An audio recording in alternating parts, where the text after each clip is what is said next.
Story 1. Truck stop appeared in my headlights for the fourth time, and I knew with absolute certainty that I was going to die on this road. The same flickering mobile sign, same rust-orange pickup parked at pump 3, same attendant visible through the smudged window frozen mid-reach toward the cigarette display. I'd passed this exact scene at 11:47 p.m., then again at 12:23 a.m., then at 1:15 a.m., and now I checked my phone 2:34 a.m. 47 miles between each appearance. 47 miles of identical white dashes, identical fence posts, identical reflective markers that caught my lights at identical angles. My name is Robert Hayes.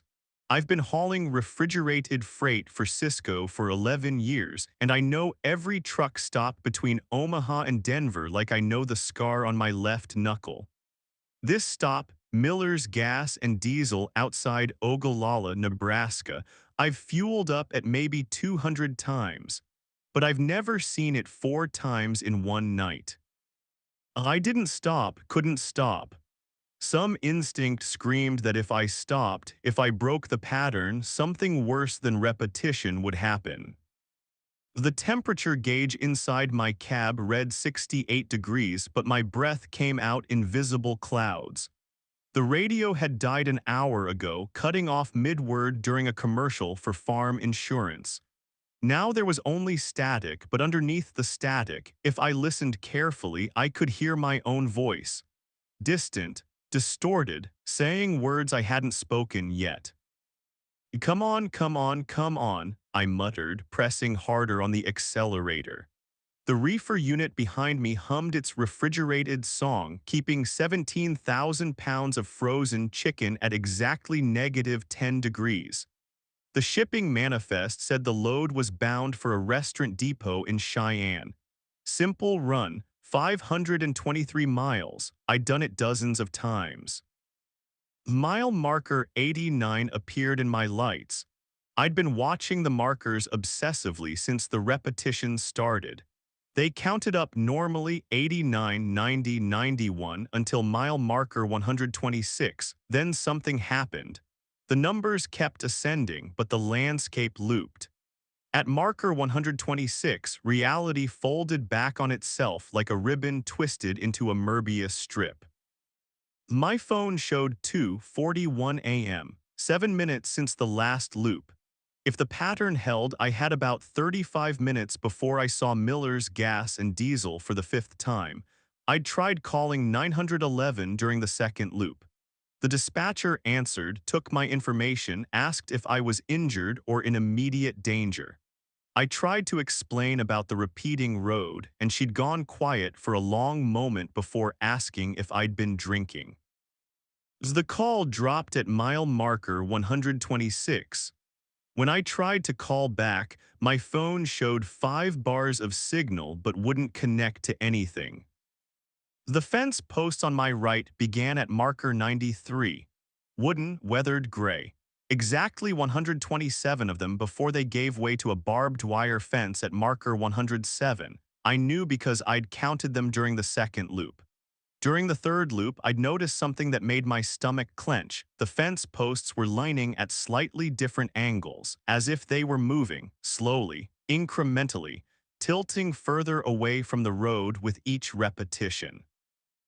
At marker 98, I saw the dead deer. Same position as the previous loops, lying on the shoulder, legs splayed at wrong angles, but its head was turned further toward the road now. During the first loop, it had been facing away. Second loop turned slightly. Third loop facing the road. Now fourth loop, its neck was craned at an impossible angle, skull rotated nearly 180 degrees, empty eye sockets aimed directly at the path my truck would take. I was breathing too fast, hyperventilating. The clouds of my breath were getting thicker, more opaque. The temperature gauge still read 68, but ice was forming on the inside of my windshield, delicate fractals spreading from the corners. Mile marker 107. The barbed wire fence began 4 strands. The top strand had 89 barbs visible in my headlight range. I knew this because I'd counted them too, searching for any detail that might be different, any proof that I was actually moving forward and not trapped in some impossible loop. But the barbs were always 89. The fence posts always tilted at their incrementally increasing angles. The road always curved in the same gentle arc. My CB radio crackled to life at marker 113. It shouldn't have worked. I'd unplugged it after it started broadcasting nothing but screaming during the first loop. But now a voice came through, calm and professional. A westbound Cisco truck, this is Nebraska State Patrol. You need to pull over immediately. I grabbed the receiver with shaking hands. Thank God, this is Robert Hayes. I'm trapped in some kind of. You need to pull over, Mr. Hayes. You're driving a hazardous route. Pull over now. What hazardous route? I'm on I-80, same as always. But something's wrong, I keep. Mr. Hayes. The voice was louder now, urgent. You are not on I-80. Look at your odometer. I looked at the age. The numbers were spinning backward. 287,634 miles. 287,633. 287,632. Counting down steadily as I drove forward. What the fuck is happening? My voice came out as a whimper. Pull over, get out of the truck, walk away from the vehicle. Do it now, Mr. Hayes. Mile marker 126 appeared in my headlights. The road ahead began to shimmer like heat mirages on summer asphalt, except it was February and 17 degrees outside. The white dashes bent upward, defying physics, curving into impossible angles. I could see Miller's gas and diesel materializing in the distance, flickering into existence like a badly tuned television signal. I'm at marker 126, I said into the CB. It's happening again. Get out of the truck. But I couldn't. My hands wouldn't release the steering wheel. My foot wouldn't lift from the accelerator. I was locked in place, muscles rigid, as if my body knew something my mind refused to accept. Well, the truck stop solidified ahead. Same flickering sign, same rust-orange pickup, same attendant reaching for the cigarette display. 5th loop, 3:08 a.m.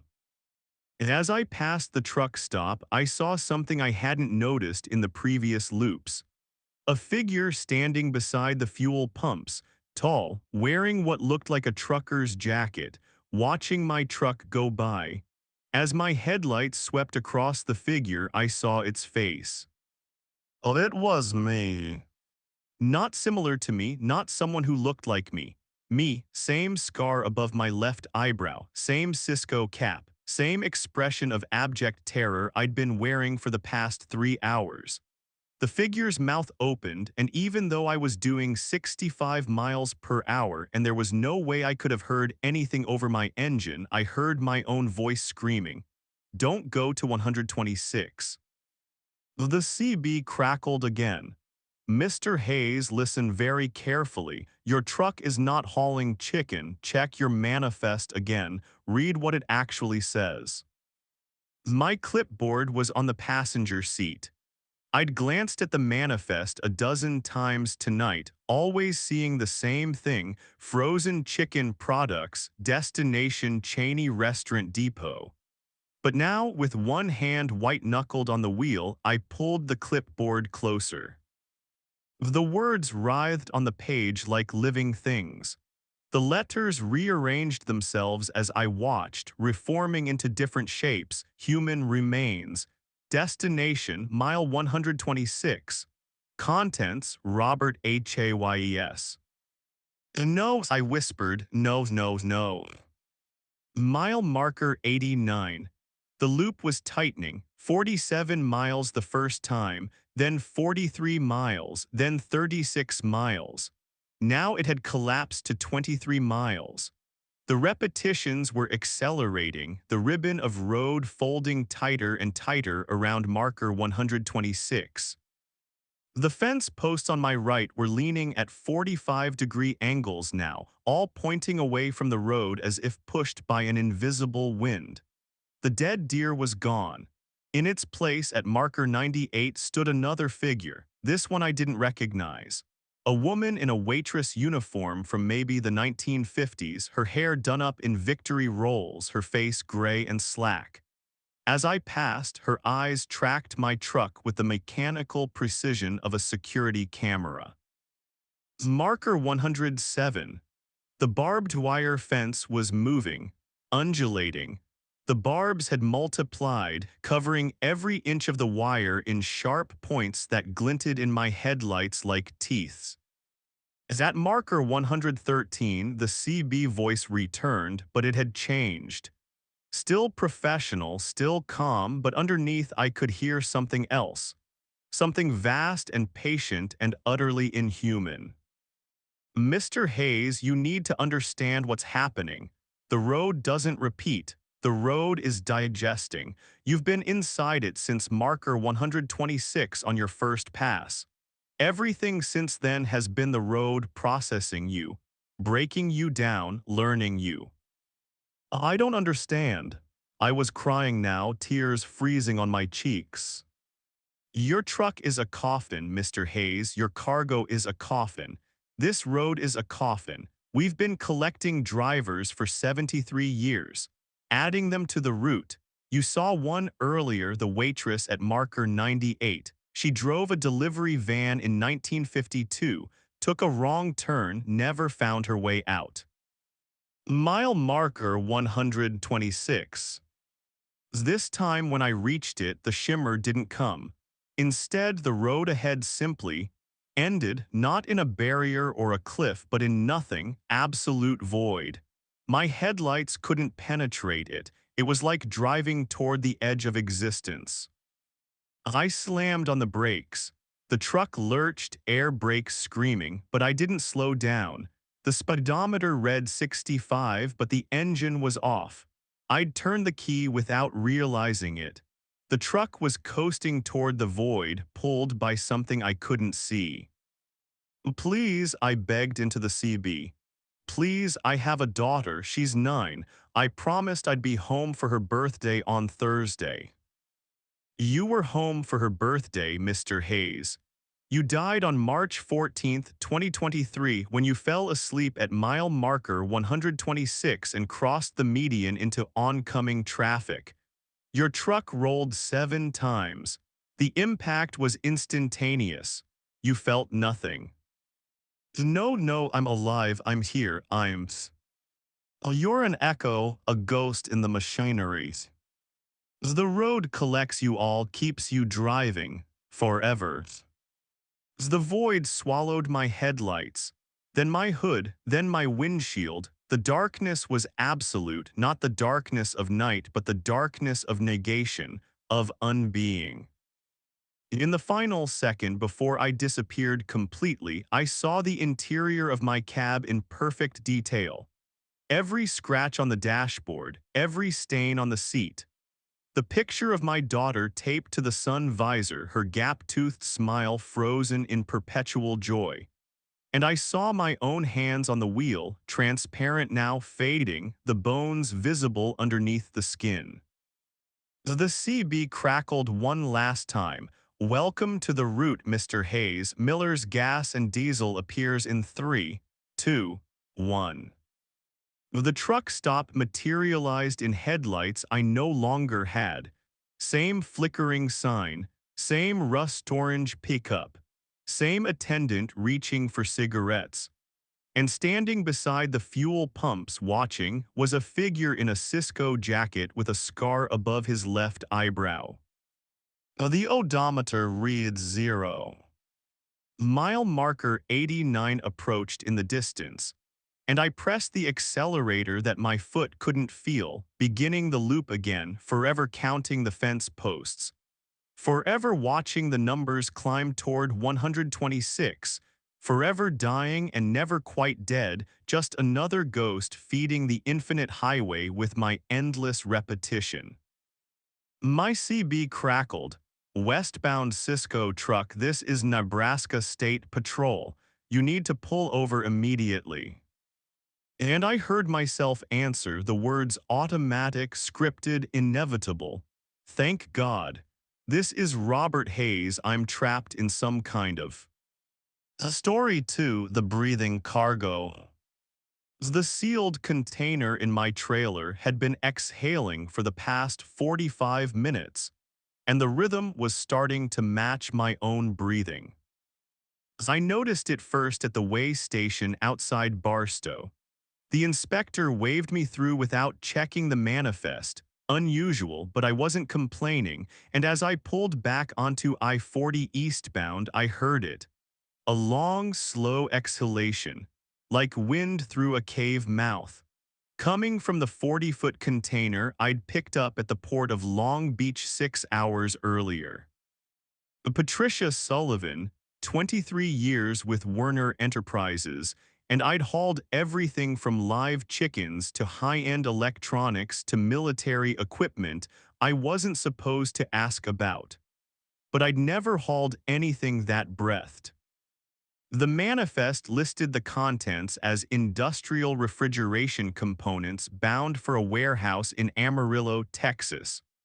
The container was sealed with a customs lock I had no key for.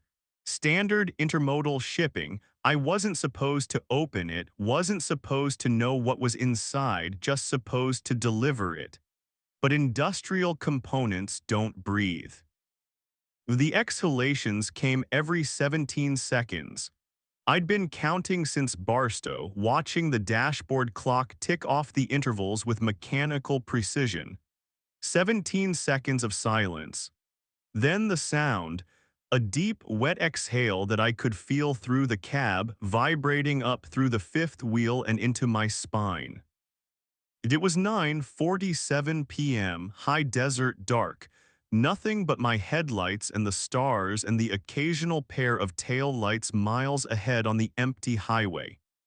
The container sat behind me, 40 feet of corrugated steel exhaling. At first, I tried to rationalize it.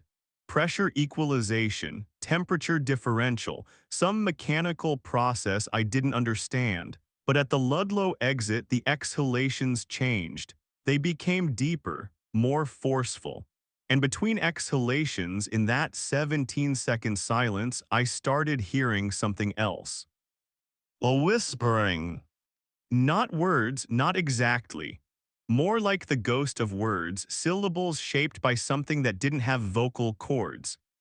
The sound was coming through the sleeper berth wall, which meant it was coming from inside the container, which was impossible because the thing was sealed tight, airtight, designed for ocean crossage. As I pulled over at a rest stop outside Fenner, my hands were shaking as I killed the engine. The breathing didn't stop. If anything, it got louder without the road noise to mask it. I grabbed my flashlight and climbed down from the cab. The desert night was cold, probably 40 degrees, but I was sweating. The container loomed in the darkness, a black rectangle against black sky. I walked along its length, trailing my hand on the corrugated metal. It was warm, not hot, but warm like living skin, and under my palm I could feel the expansion and contraction. The container was breathing. The customs lock glinted in my flashlight beam. Heavy-duty padlock, no chance of breaking it without bolt cutters. But there were ventilation slats near the top of the container, thin horizontal gaps designed to prevent condensation buildup. I'd need to climb up to reach them. The rear trailer step gave me access to the top of the tandem axles. From there, I could stretch up and grip the top edge of the container, pulling myself high enough to peer through the ventilation slat. The smell hit me first. Copper and ozone and something organic like meat gone bad in a broken freezer. M's. My stomach lurched. I pressed my eye to the slat, shining the flashlight inside. At first, I saw nothing, just darkness. Then the breathing came again, a massive inhalation, and in the sound I heard multiple sources. Not one breath, but many, overlapping, synchronizing. My flashlight beam caught movement. Something pale and glistening shifted in the container's interior. My angle was wrong, I couldn't see clearly. I adjusted my grip, wedging my toe into a gap in the container's rear door frame, pulling myself higher. The flashlight beam swept across the interior, and I saw them. Bodies. Not corpses, not exactly. They were suspended in some kind of translucent membrane that hung from the container ceiling like cocoons. I counted 14 visible from my position, maybe more deeper in. Each one was naked, pale, skin slightly luminescent in the flashlight beam. Their chests rose and fell in perfect unison. The breathing I'd been hearing. One of them was facing me. A man maybe 40 years old, eyes closed, expression peaceful. As I watched, his eyes snapped open. They were completely black. No whites, no iris, just black, reflective like beetle shells. His mouth opened in sync with the next exhalation, and I saw that his tongue had been replaced with something else. Something that writhed. I lost my grip and fell, landing hard on the trailer axles, then tumbling to the asphalt. The flashlight skittered away, beam spinning across the desert. I lay there, gasping, staring up at the container that held 14 breathing bodies wrapped in membranes like larvae waiting to hatch. My phone showed 10:23 p.m. and 0 signal bars. Of course. The rest stop was empty except for my rig and one other truck parked far at the other end, lights off, possibly the driver sleeping. I couldn't see clearly in the darkness. I needed to call the police. FBI, somebody. This was human trafficking or something worse, something I didn't have words for. But my phone was useless, and the nearest town with a payphone was probably Needles, 30 miles back west. I climbed back into my cab, hands still shaking, and reached for the CB radio. Channel 19, the trucker channel, usually busy with chatter. But when I keyed the mic, all I got was static. Then, underneath the static, I heard it again. The whispering, coming through the CB speaker now. I'm Sullivan, Patricia Sullivan, we know you. I dropped the mic like it had burned me. The breathing was louder now, resonating through the cab, not just coming from the container anymore, but from everywhere. The seat beneath me rose and fell slightly with each exhalation. The steering wheel was warm under my hands, pulsing. As I turned the key, the engine caught, roared to life. I had to get moving, had to get to somewhere with people, with help, with witnesses. I couldn't stay parked here with those things breathing behind me. As I pulled back onto I-40, the whispering resolved into something clearer. Words, full sentences. Coming from the CB speaker, the radio, the air vents, the very walls of the cab. You were chosen, Patricia. The manifest was written for you. You picked up the container because we wanted you to pick it up. You're driving east because we want you to drive east. You will arrive at Amarillo because we need you to arrive. Who are you? I screamed at the empty cab. What the fuck do you want? The answer came from 14 voices speaking in perfect unison. We want to show you what you're carrying. We want you to understand. Pull over at mile marker 107. Look inside, become. Mile marker 107 was 7 miles ahead according to my GPS. I pressed harder on the accelerator, speeding up instead of slowing down, 70 miles per hour, 80. The container swayed behind me, breathing, whispering, waiting. At marker 104, my engine died, just cut out completely like I'd turned the key off. The cab went dark, all the dashboard lights extinguished. My rig coasted, slowing, and I had no power steering, no air brakes, just momentum carrying me forward onto the shoulder. The truck stopped exactly at mile marker 107.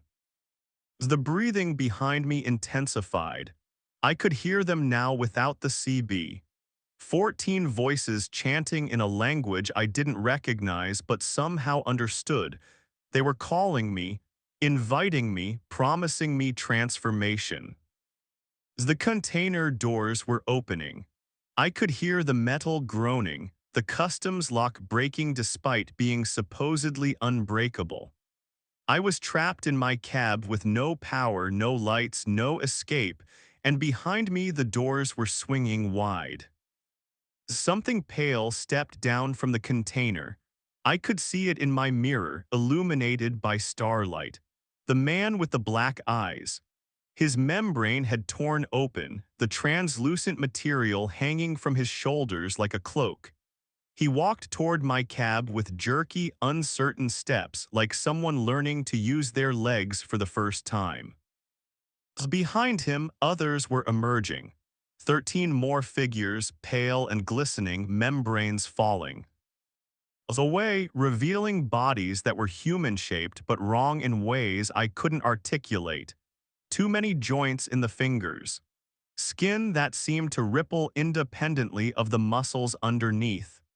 Faces that could shift between expressions too quickly, like they were cycling through learned behaviors. As the man reached my door, tapped on the window with fingers that bent backward at the final knuckle. His black eyes met mine, and he smiled with too many teeth. Patricia Sullivan, he said, voice perfectly modulated, perfectly human, perfectly wrong. We've been waiting for you. The container is empty now, it needs a new passenger. I'm not getting out of this truck, I said. But even as I said it, I felt my hand reaching for the door handle. You are, he said, because you're curious, because you want to know what it feels like. Because you've been driving for 23 years and you're tired, Patricia, so tired. And we can make the tired stop. We can make everything stop. You just have to come with us. My hand was turning the door handle. I was fighting it, but my muscles wouldn't obey. Something in his voice, in their synchronized breathing, was overriding my nervous system. The door swung open. The desert air hit me, shockingly cold. I could see my breath, but so could they, all 14 of them now surrounding my truck, breathing in perfect synchronization, watching me with their beetle-black eyes. A step down, the man said. Join us. Complete the delivery. My foot touched the step, then the asphalt. I was standing outside my truck, surrounded by things that looked like people but weren't, and the container behind me was empty now, doors wide, interior dark, waiting. They parted to let me through, forming a corridor between my cab and the container opening. The membrane pieces that had held them glistened on the container floor like shed skin. There was one left intact, hanging from the ceiling, empty, waiting. The manifest said industrial refrigeration components. I heard myself say, "What are you?" "We are the components," they said in unison. "We are what gets shipped in the dark. We are the cargo that breathes. We are the delivery that's never complete because it keeps collecting drivers. You'll understand once you're inside, once the membrane closes around you, once you learn to breathe with us." As I was at the container opening now, the empty membrane swayed slightly, inviting. I could feel its pull, a gravitational force that had nothing to do with physics and everything to do with the promise whispered in my hindbrain, rest, peace, the end of the long haul. My phone buzzed in my pocket.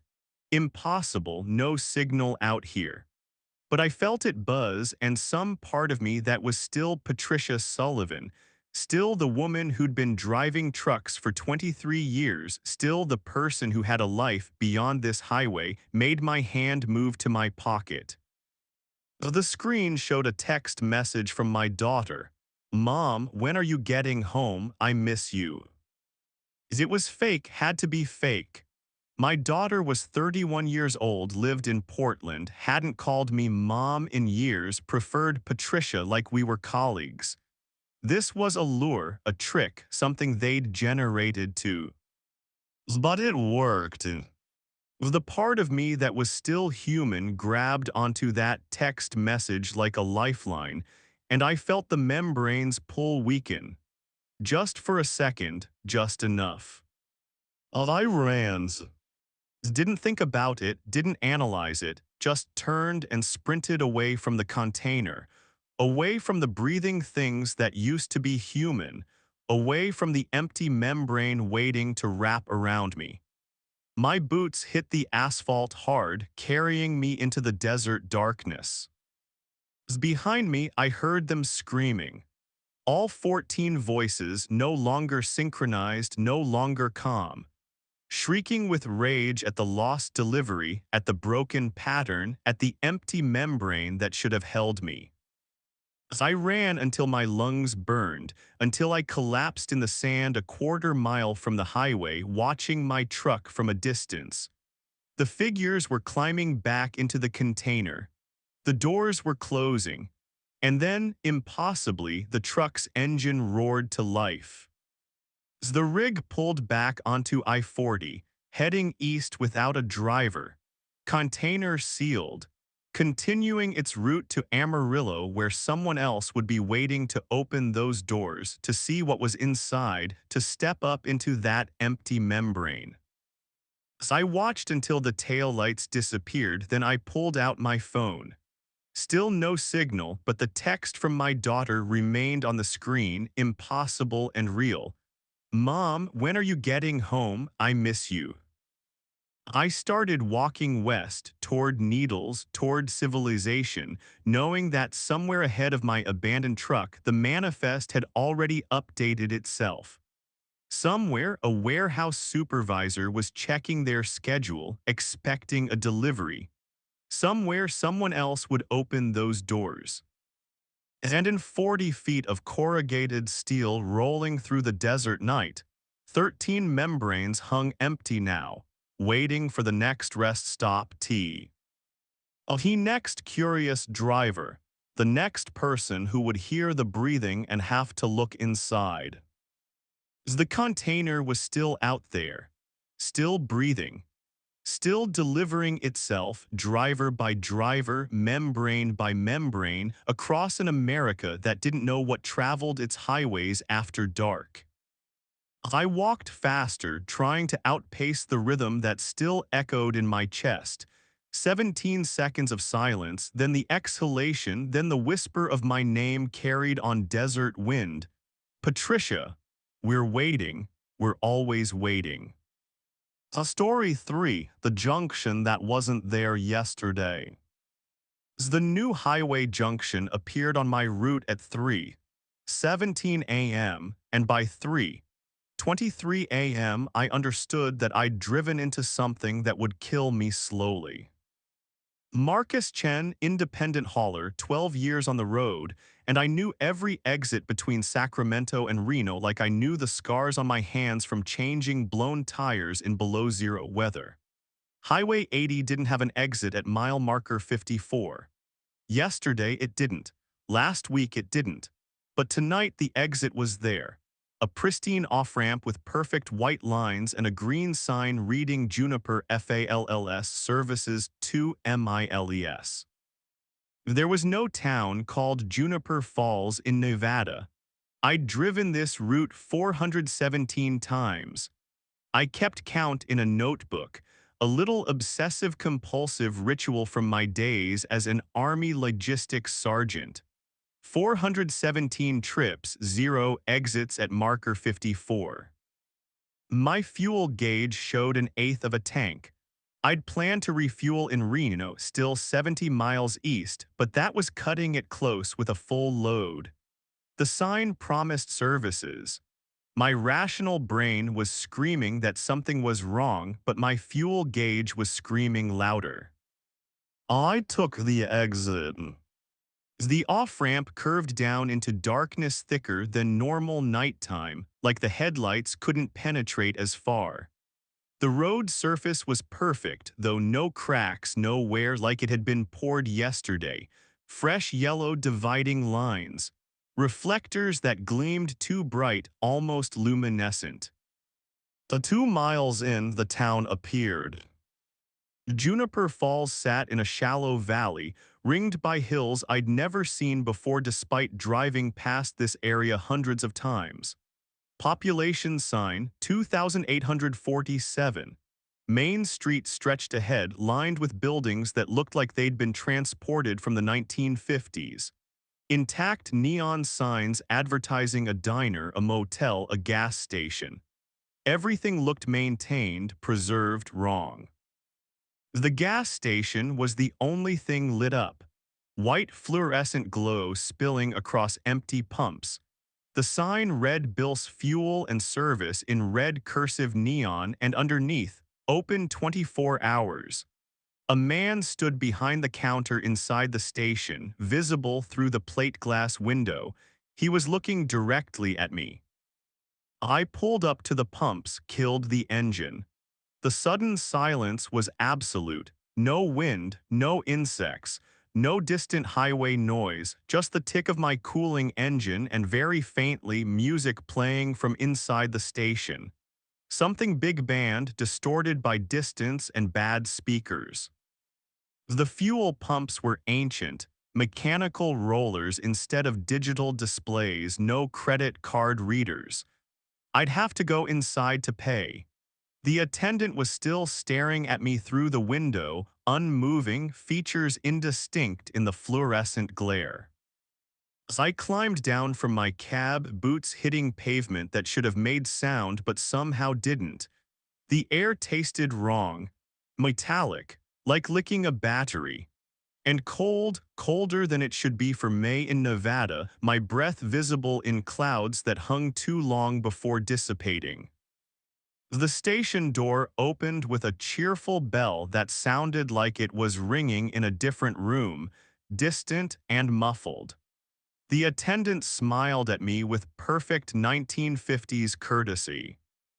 "Oh, evening, friend, how much fuel you need?" He was young, maybe 25, wearing a pristine gas station uniform with Bill embroidered on the pocket. His skin had a waxy quality like a department store mannequin. His eyes didn't blink. "Fill it up," I said. My voice sounded flat, dampened, like the air was absorbing the sound. "Diesel, both tanks." "Sure thing, you're our first customer in." He glanced at a clock on the wall that showed 3:23 a.m., but the second hand wasn't moving. "A while, you staying at the motel surely keeps rooms ready." Just passing through, how much for the fuel?" Bill's smile widened, showing too many teeth. "Oh, we don't take money here in Juniper Falls. We work on a different system. Trade, service, time, you'll figure it out." Warning bells were clanging in my head, but my truck needed fuel, and this was the only station for 70 miles in either direction. Except there shouldn't be a station here at all. Shouldn't be a town. "I'll wait outside," I said. "Suit yourself." Bill's head tilted at an angle that was slightly too far to be natural. "But you might want to look around. Most folks who come through Juniper Falls, they stay a while, get to know the place, becomes real familiar." I backed out of the station, keeping my eyes on Bill until the door closed between us. Through the window, I watched him pick up a Zen old-style gas pump handle and walk toward my truck with movements that were too smooth, like he was on rails. Main Street was completely empty. No cars parked along the curbs.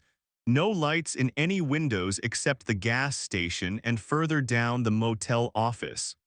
The other buildings, diner, hardware store, barbershop, drugstore, were dark but somehow looked occupied, like people were inside, waiting in the darkness, watching.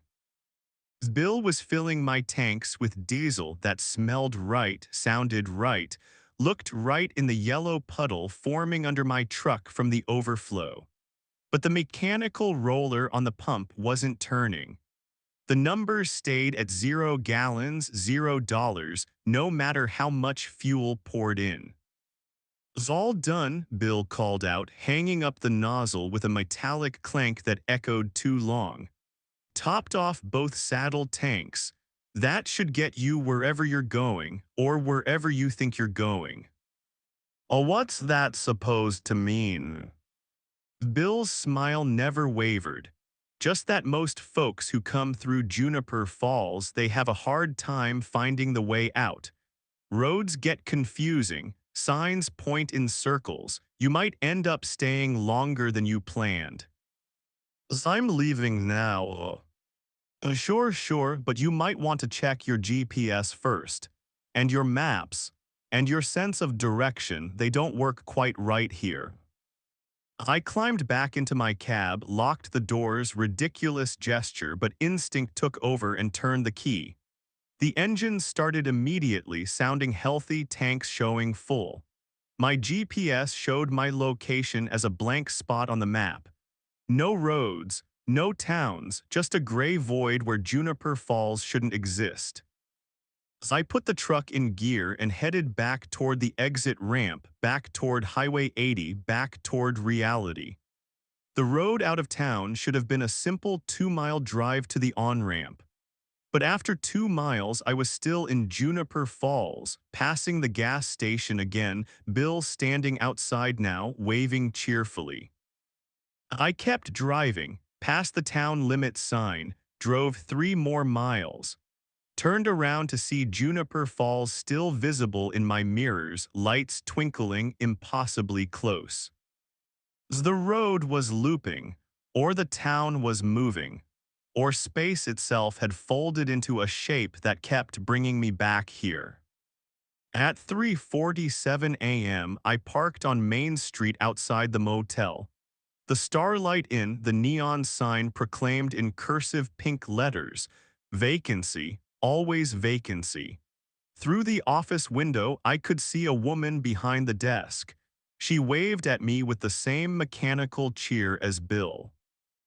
I wasn't going inside. I wasn't giving up.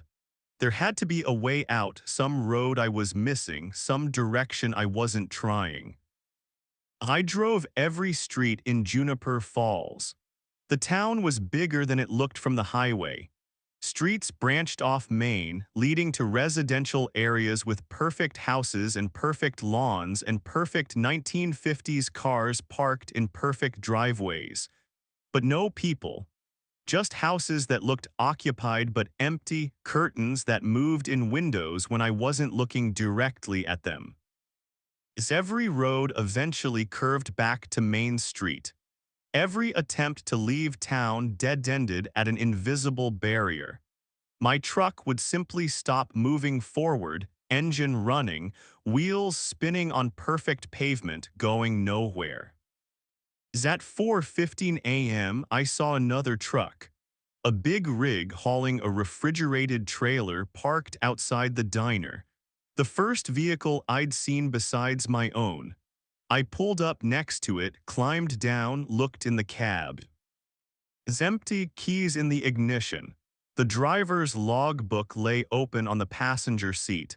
The last entry read, "Stopped in Juniper Falls for fuel. Can't find the exit, day 1." I flipped through the logbook. The entries continued. Day 2, day 3, day 7, day 14, day 30, each entry shorter, more desperate, the handwriting deteriorating into frantic scrawls. The last legible entry, day 47, I understand now. The town is eating time. I'm not aging, but I'm disappearing. Can see through my hands. Bill says I'm almost ready for integration. Don't come here. Don't stop. Don't. The rest was illegible scratches. As I dropped the logbook and ran back to my truck, my hands were shaking so badly I could barely turn the key. I had to get out. Had to escape before I became another logbook entry, another disappeared driver, another person who stopped for fuel and never left. I drove at the town limits going 60 miles per hour, aiming directly at the leaving Juniper FALLS come back soon sign. My truck hit the invisible barrier and stopped dead, no deceleration, just instant zero velocity. The cargo in my trailer shifted forward with a sound like thunder, slamming against the forward wall. Through my windshield, I could see Highway 80 in the distance. Real highway, real traffic, a pair of headlights heading east, oblivious to the town that had appeared beside the road, swallowing vehicles and drivers like a trapdoor spider waiting in its burrow. Bill was walking toward my truck from the gas station, still smiling. Behind him, other figures were emerging from the dark B. Yieldings, dozens of them. Men and women in 1950s clothing, moving with that same too-smooth glide, all of them smiling, all of them walking toward me. The woman from the motel office. A man in a barber's outfit, a teenage girl in a waitress uniform, a family of 4 in perfect Sunday clothes, all of them converging on my truck, and through them, literally through their translucent bodies, I could see the buildings behind them. They were ghosts or projections or memories. Or something worse, echoes of people who'd stopped in Juniper Falls and never left, absorbed into whatever this place was, replaying their roles in an endless loop. My CB radio crackled to life. A voice I recognized, my own voice, came through the speaker. Day 1, stopped in Juniper Falls for fuel, can't find the exit. No, I said, no, I'm not staying here. I'm not becoming one of you. Bill reached my door, tapped on the window. You already are, Marcus. The moment you took the exit, you became part of Juniper Falls. The town needs drivers, needs vehicles, needs fresh time to feed on. You'll understand soon. A few more days and you'll see through your hands, feel yourself spreading thin, becoming part of the pavement, part of the buildings, part of the loop. As I looked at my hands on the steering wheel, they were solid, still real. I had time, not much, but enough to think, to plan, to find the flaw in this trap. As the fuel gauge caught my eye, it read empty, both tanks. The fuel Bill had pumped into my truck was gone, vanished, as if it had never existed. Because it hadn't. Nothing in Juniper Falls was real.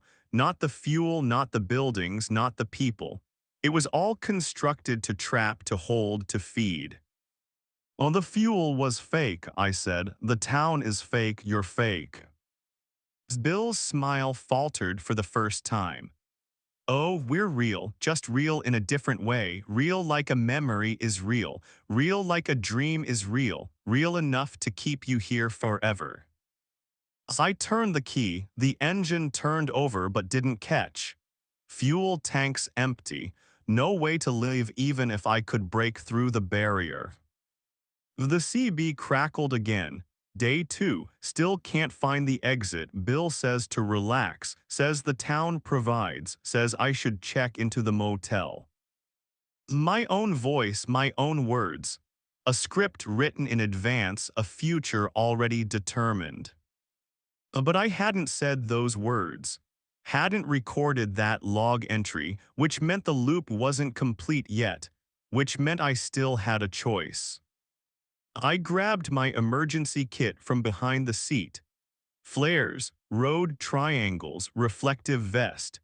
And thank God, a 3-gallon emergency fuel container filled with real diesel from the last real gas station I'd stopped at back in Sacramento when the world still made sense. 3 gallons wouldn't get me far, but it might get me through the barrier. I poured the fuel into my saddle tank, praying to gods I didn't believe in that it would be enough. The ghosts were surrounding my truck now, pressing translucent hands against the windows, leaving no prints, making no sound. Bill was speaking, but I wasn't listening. I turned the key. The engine caught, roared 3 gallons, maybe 30 miles of range, maybe less with a full load. I put the truck in gear, backed up 50 yards, then slammed the accelerator to the floor. The ghosts scattered like smoke. My truck accelerated, hitting 40 miles per hour, then 50, then 60, aimed directly at the barrier that had stopped me before.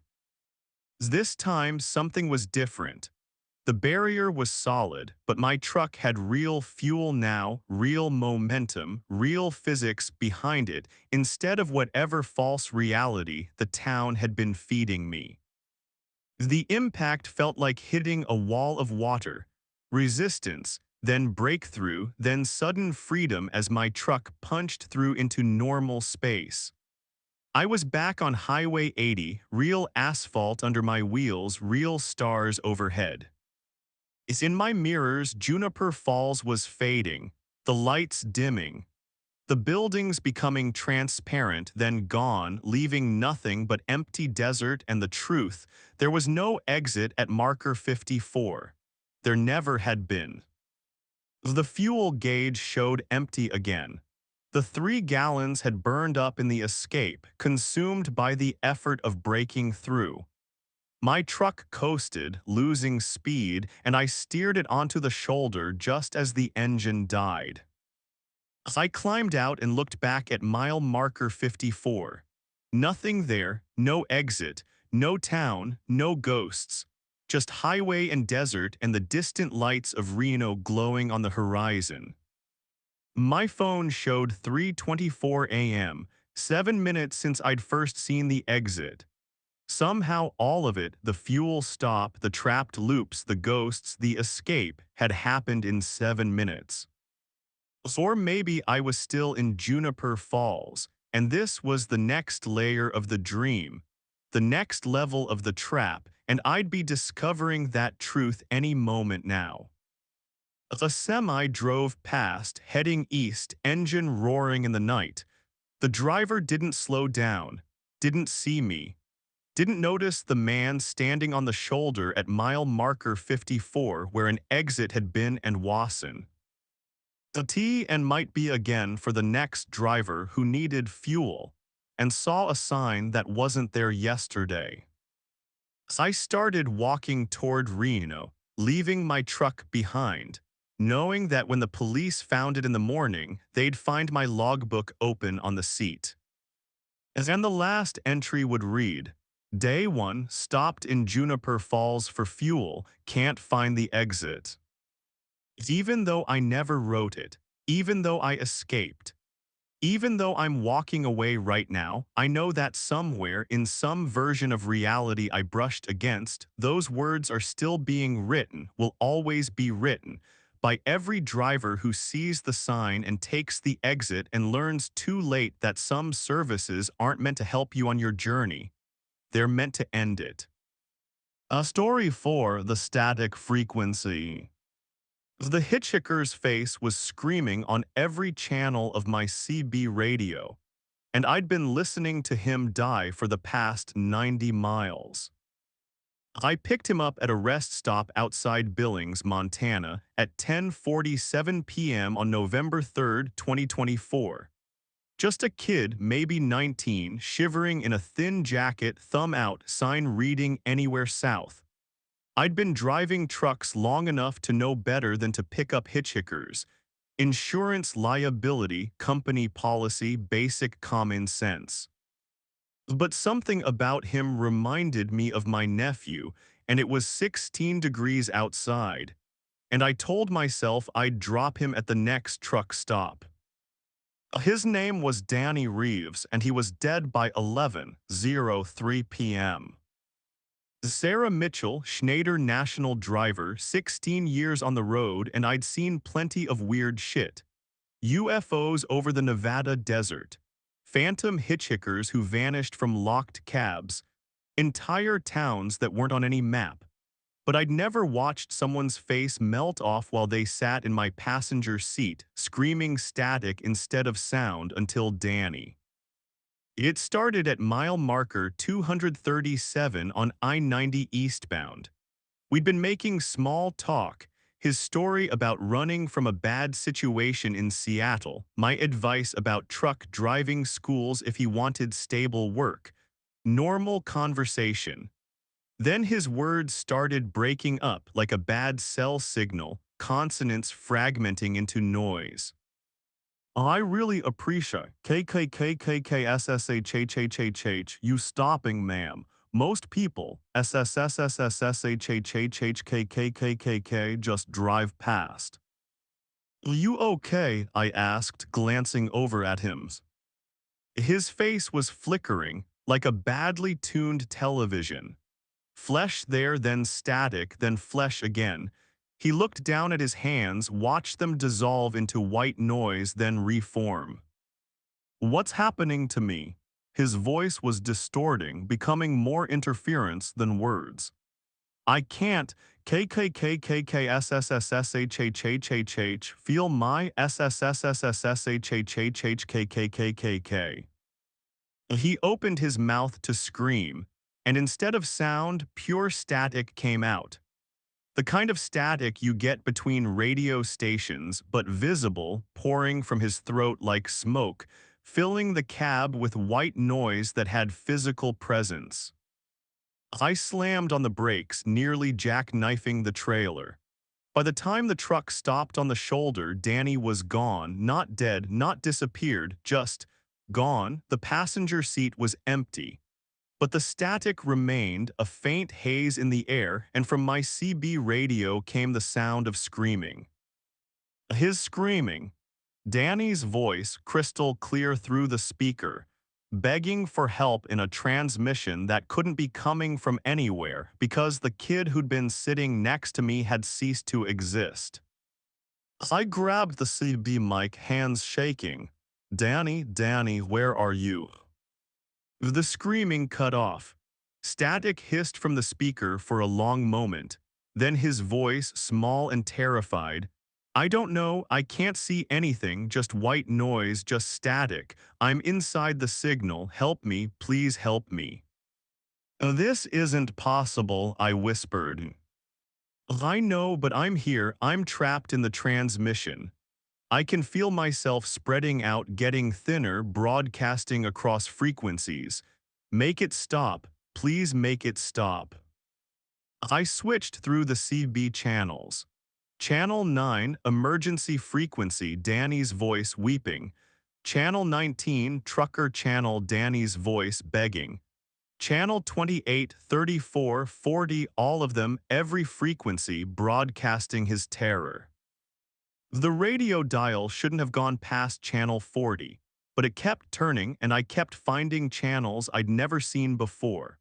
Channel 77, Channel 143, Channel 286, and on every single one Danny was screaming in different ways. Some channels broadcast his fear, others broadcast his pain. Others broadcast something worse, his consciousness fragmenting, pieces of his identity dissolving into pure signal. I turned off the CB radio. The screaming continued, coming from my AM/FM radio now, every station.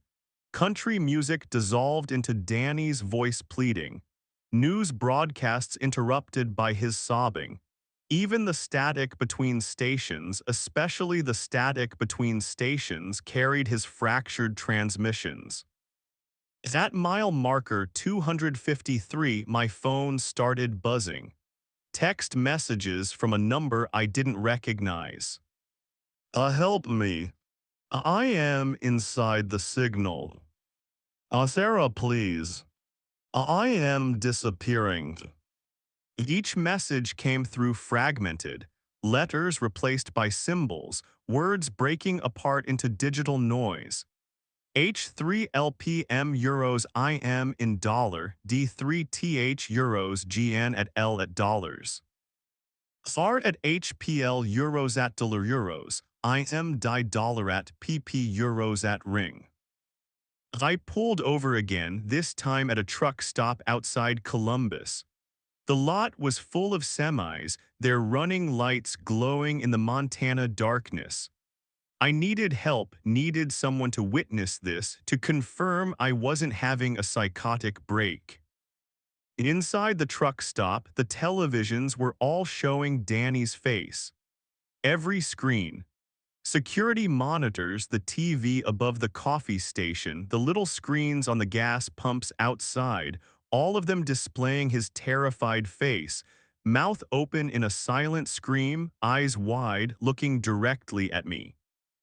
Other drivers were staring at the screens, confused.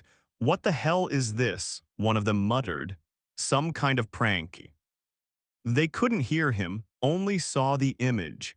But through the truck stop's PA system, I could hear his voice. "Sarah, I'm here, I'm everywhere, every screen, every speaker, every transmission. I've been absorbed into the signal infrastructure. I'm part of the broadcast now." As I ran back to my truck, climbed into the cab, locked the doors. My laptop was in the sleeper berth. I used it for logging miles and watching movies during long hauls. I opened it, hands shaking. The screen showed nothing but static at first. Then Danny's face resolved from the noise, digital and wrong, pixels instead of flesh. "I can see you," his voice came through the laptop speakers. "I can see through every camera, every screen, every device connected to any kind of signal. I'm in the satellites, I'm in the cell towers. I'm in the radio waves bouncing around the planet. I'm everywhere and nowhere and I can't stop spreading." How did this happen?" I demanded. "You were just a kid, a hitchhiker, you were." "I don't know." His face on the screen was crying digital tears. "One second I was in your truck, the next I felt something pulling at me, unraveling me, turning me into information instead of matter. Maybe I was always signal. Maybe I was never real. Maybe I've been broadcasting forever and the hitchhiker you picked up was just one version of me, one transmission that got solid enough to be seen." The laptop screen fragmented into multiple Danny faces, each one slightly different, each one screaming. The sound was overwhelming, dozens of voices overlapping, all of them begging for help I couldn't give. "How do I stop this?" I asked. "How do I help you?" "You can't," all the Danny faces spoke in unison. "I'm part of the infrastructure now, part of the white noise that fills the gaps between stations, part of the carrier wave that moves information around the world.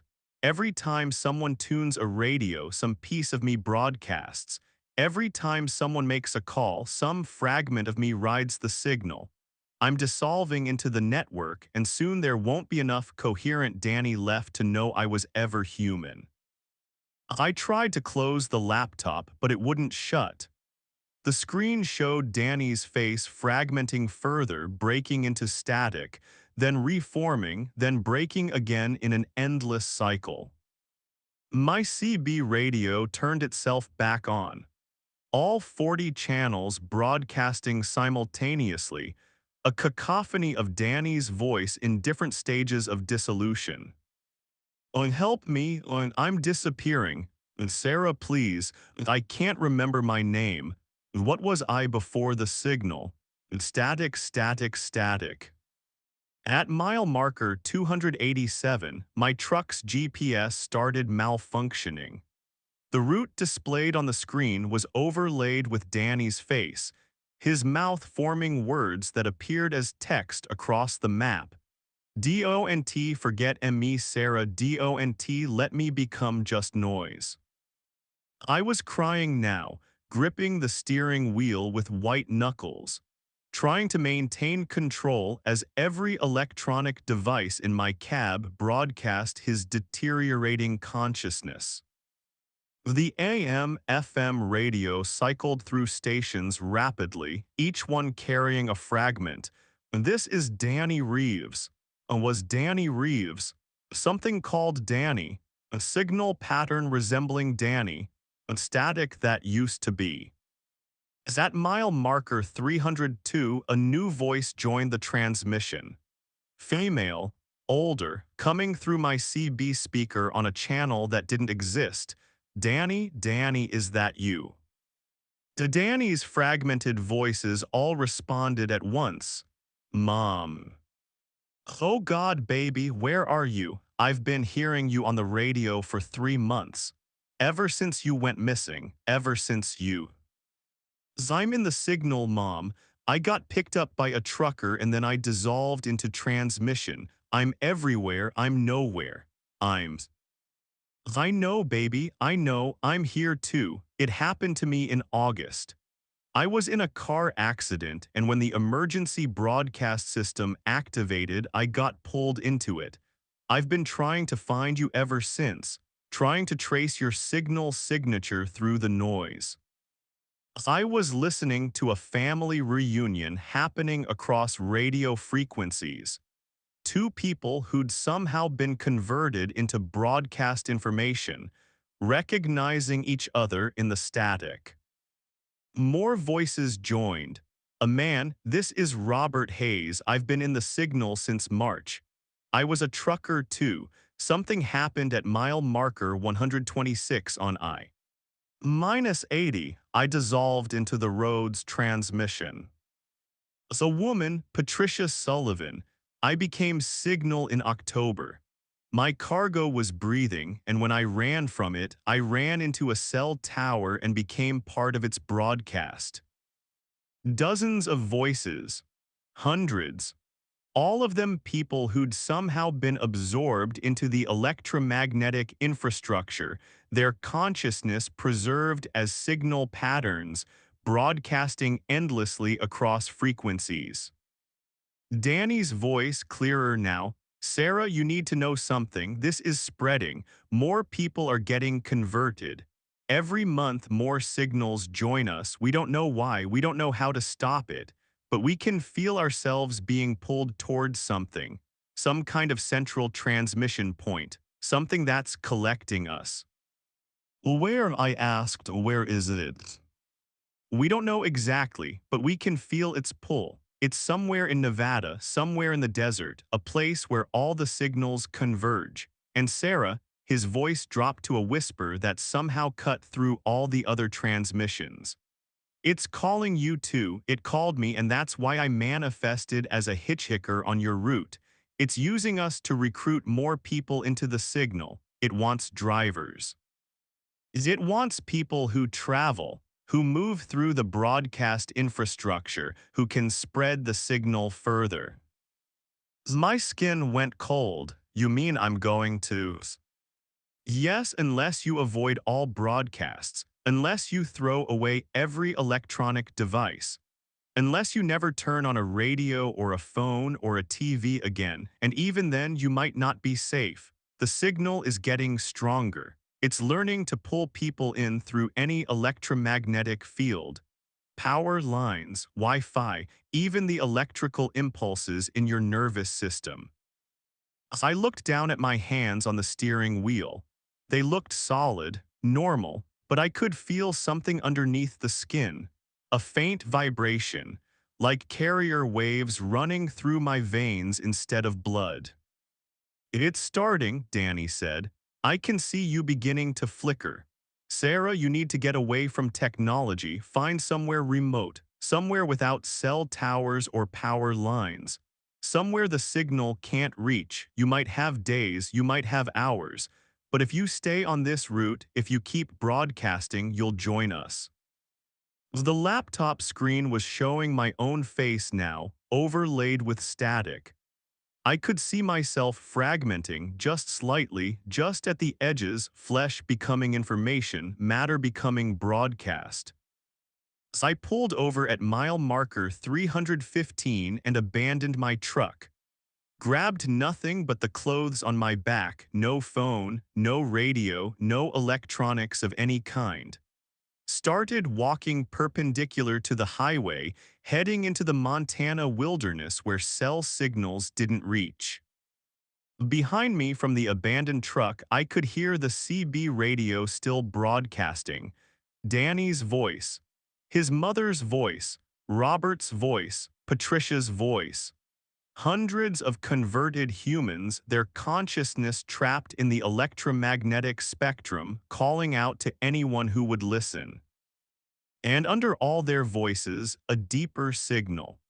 Something vast and patient and hungry, broadcasting from somewhere in the Nevada desert, pulling more people into its network every day, converting flesh into information, building some kind of distributed consciousness across the entire radio infrastructure of America. I walked for 3 days before I found a ranger station. The ranger tried to give me a cell phone to call for help. I smashed it against a rock, told him I needed to get to somewhere without electricity, without broadcasts, without any kind of signal. He thought I was insane. Maybe I am. But my hands don't flicker anymore, and I don't hear voices in the static, and I sleep in a cabin in the Yauk Valley of Montana where the nearest cell tower is 40 miles away. Sometimes, on clear nights, I can still hear Danny. His signal is strong enough now to travel as atmospheric noise, riding lightning strikes and solar wind. He's still out there, still broadcasting, still trapped in the network, along with thousands of others who made the mistake of being in the wrong place when the signal decided to claim them. And the central transmission point in Nevada is still pulling people in, still converting travelers into broadcasts, still building towards something I don't understand but fear with every non-electronic impulse in my increasingly isolated nervous system. I tell myself I escaped, but sometimes I wonder if I'm just another broadcast that hasn't realized it's not solid anymore. Another signal pretending to be flesh, waiting for the moment when the illusion breaks and I dissolve into static, joining the voices in the white noise between stations. Well, the voices that never stop screaming, never stop begging for help, never stop spreading the signal further. Story 5, THEDLIVERIES that delivered themselves. The package arrived at my pickup location before I did, and the manifest showed I'd delivered it 3 days ago to an address I was scheduled to reach tomorrow. James Hawthorne, 12Y. Years driving specialized freight for high-security clients, and I'd never seen a temporal paradox until the Yucca Mountain contract. The government facility paid triple rates for discreet hauling, no questions asked, and I'd made 6 runs in the past 4 months without incident. But run number 7 violated causality, and by the time I understood what was happening, I'd been delivering the same package for 17 subjective days across a timeline that had collapsed into a loop. The pickup receipt was timestamped November 8, 2024, 14:47 local time. I arrived at the Yucca Mountain Secure Gate at 14:32, 15 minutes early. But when the guard scanned my credentials, his screen showed I'd already checked in, picked up the package, and departed 47 minutes ago. "There's been a mistake," I said. "I just got here." The guard looked at me with the expression of someone trying very hard to maintain professional composure. "Mr. Hawthorne, according to our logs, you picked up container YM7743 at 13:45. You signed for it. Here's the signature."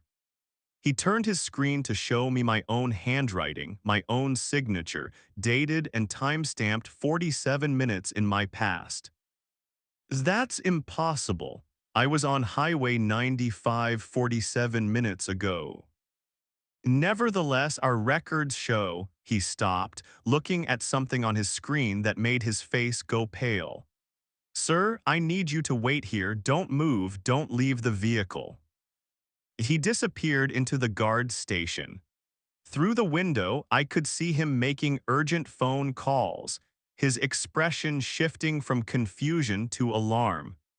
3 minutes later, a woman in a crisp black suit emerged from the facility's main building, walking directly to my truck with the mechanical precision of someone who'd done this before. She knocked on my window. I rolled it down. Mr. Hawthorne, I'm Dr. Sarah Vance, Temporal Security Coordinator. We need to talk about container YM7743. I don't have a container. I just got here to pick one up. Well, you have it, she pointed to my trailer. Check your manifest logs. I pulled up my electronic logbook on the dashboard tablet. The screen showed my current trip. Departed Sacramento at 0800, arrived Yucca Mountain at 1432, picked up container YM7743 at 1345, currently en route to Las Vegas delivery point, ETA November 11th, 1800. But I was reading this at 1432 on November 8th. I hadn't picked up anything. My trailer was empty. Oh, except it wasn't. I climbed down from the cab and walked to the rear of my trailer. The doors were sealed with a government lock I didn't have the combination for. Through the gap where the doors met, I could see something inside. A large metal container approximately 8 feet by 4 feet by 4 feet, marked with radiation warning symbols and a serial number, YM7743. How is that possible? I asked Dr. Vance. I just got here. I haven't loaded anything. I know. She was looking at me with a mixture of pity and scientific interest. Mr. Hawthorne, container YM7743 is a Class 7 temporal anomaly. It exists in a causal loop. The container delivers itself by creating a closed time-like curve in its cargo handler's timeline. You picked it up in the future, which is why it's already in your trailer in the present. And you'll deliver it in the past, which is why our records show you already picked it up 47 minutes ago. I stared at her. That doesn't make any sense. No, it doesn't, but it happens anyway. We've been studying YM7743 for 6 years. Every handler experiences the same phenomenon. They arrive to pick it up and discover they've already picked it up. They deliver it and discover they've already delivered it. The container exists in all points of its route simultaneously, dragging its carrier through a temporal loop until the loop eventually. She trailed off. Eventually what? It collapses. The handler becomes part of the loop. Stuck in the delivery cycle forever, experiencing the same days over and over, slowly losing coherence as their timeline fragments. Jesus Christ, and you're telling me this now. We tried warning handlers before. It made things worse. The knowledge of the loop seems to accelerate the collapse, but you asked, so I'm required to tell you the truth. She pulled out a tablet, showed me a video file. This is Handler 14, recorded 6 months ago. The video showed a truck driver sitting in his cab talking to the camera. His eyes were unfocused, distant. This is day 47 of the loop, or day 1, or day 17, I can't tell anymore. Time doesn't work right when you're carrying YM7743. I remember delivering the container in Las Vegas, but I'm also remembering delivering it tomorrow, and I'm also remembering delivering it 6 weeks ago. All the memories are happening simultaneously. I exist in every moment of the delivery at once. The video cut to another timestamp. The same driver, but he looked different, translucent, flickering slightly like bad video compression. Day 9. Netty 6, I'm starting to see my past selves. There are 17 versions of me driving this route right now, all occupying the same timeline, all hauling the same container. When I look in my mirrors, I see my truck from yesterday. When I look ahead, I see my truck from tomorrow. We're all driving the same road, all of us me, all of us trapped. One more cut. The driver was barely visible now, a ghost image on the screen. Day 133, I understand now. The container doesn't move through time, we do. It's always in the same place and we orbit around it, cycling through the delivery route like planets around a sun. I've merged with my other selves. We're one entity now, experiencing every moment of the loop simultaneously. I am picking up the container. I am delivering the container. I am writing this message. I am watching this message. I am. Well, the video ended in static. Dr. Vance put away the tablet. Handler 14 collapsed into the timeline completely on day 147. He's still in there theoretically, still experiencing the loop. We can sometimes detect his signal if we scan the route with specialized equipment, just an echo of consciousness repeating the delivery forever. Why are you telling me this? I was backing away from my truck, away from the container that I hadn't loaded but was already carrying. I'm not doing this. I'm not delivering that thing. You already have, and you haven't yet, and you're doing it right now. The moment container YM7743 entered your trailer, your timeline became entangled with its causal loop. You can't escape it by refusing to drive. You'll just experience the loop in a different configuration. I ran, didn't think about it, just turned and sprinted away from my truck, away from the facility, away from the container that existed in all points of time simultaneously. I made it maybe 30 yards before I found myself standing next to my truck again, hand on the door handle, preparing to climb into the cab. No memory of walking back, no transition, just an instantaneous cut from running away to preparing to leave. Dr. Vance was watching me with that same pitying expression.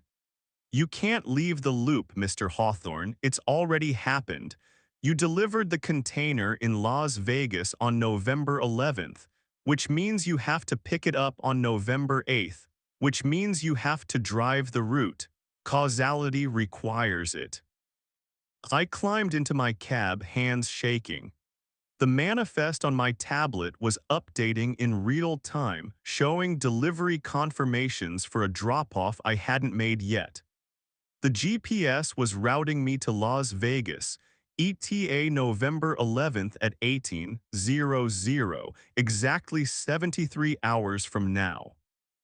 I started driving. What else could I do? The first loop iteration was almost normal. I drove from Yucca Mountain to Las Vegas over 3 days, stopping at truck stops, eating at diners, sleeping in my cab. The only strange thing was the persistent sense of déjà vu. I kept recognizing places I'd never been, remembering conversations I hadn't had yet. At a truck stop outside Tonopah, I met another driver who looked at me with recognition. Hawthorne, James Hawthorne, didn't I just see you here yesterday? I've never been to this truck stop before. Yeah, you have. You were hauling that government container. We talked about the temporal anomalies. You told me you were on day 6 of the loop. I don't know what you're talking about. But even as I said it, I remembered. Not clearly, not completely, but enough. I remembered being here before, having this exact conversation, telling this driver about the loop I didn't know I was in yet. The memories were bleeding through. past iterations of the delivery route overlaying the present, future deliveries, casting shadows backward through time.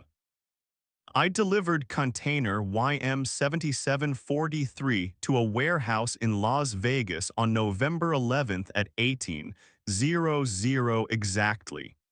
The receiving clerk looked at my manifest, looked at me, then checked his records.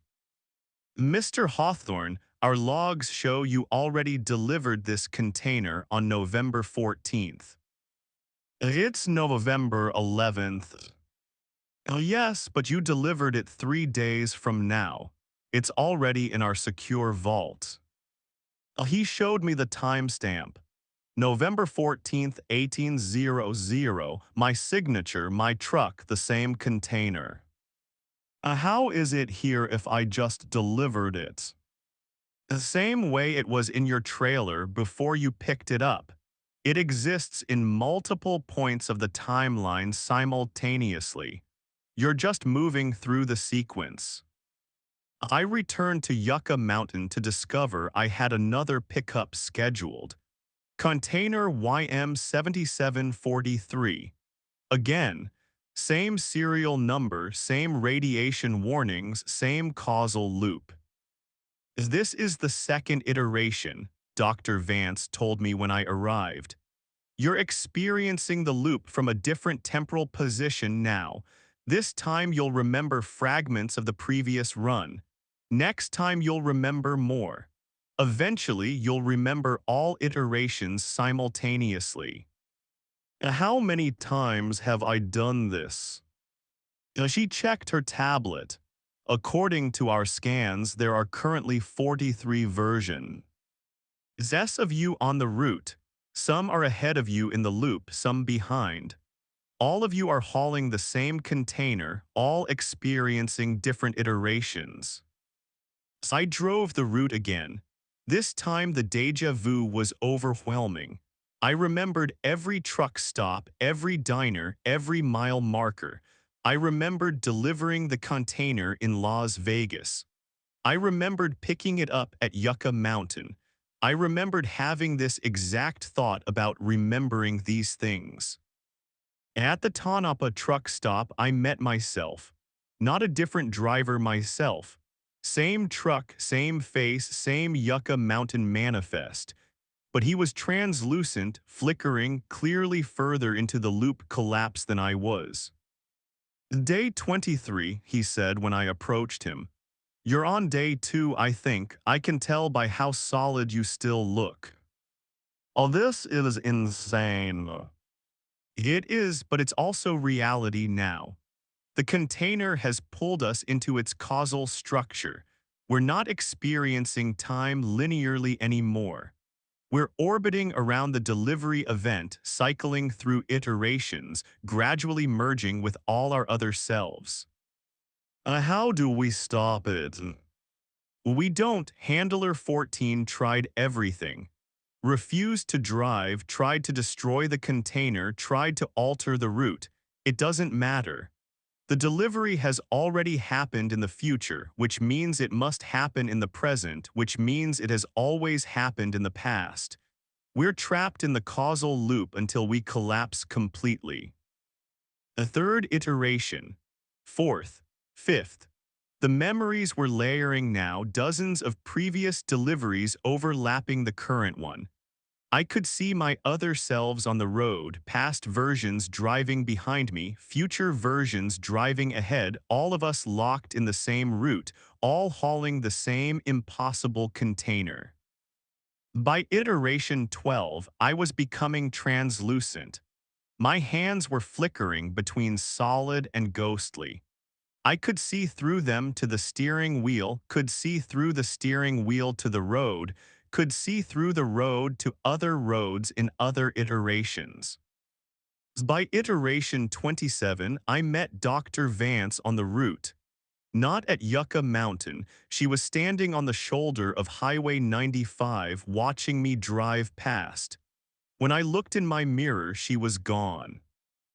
But her voice came through my CB radio. Mr. Hawthorne, if you can hear this, I'm transmitting from iteration 49. I became part of the loop 2 years ago by studying it too closely. The container doesn't just trap drivers, it traps anyone who interacts with the causal structure.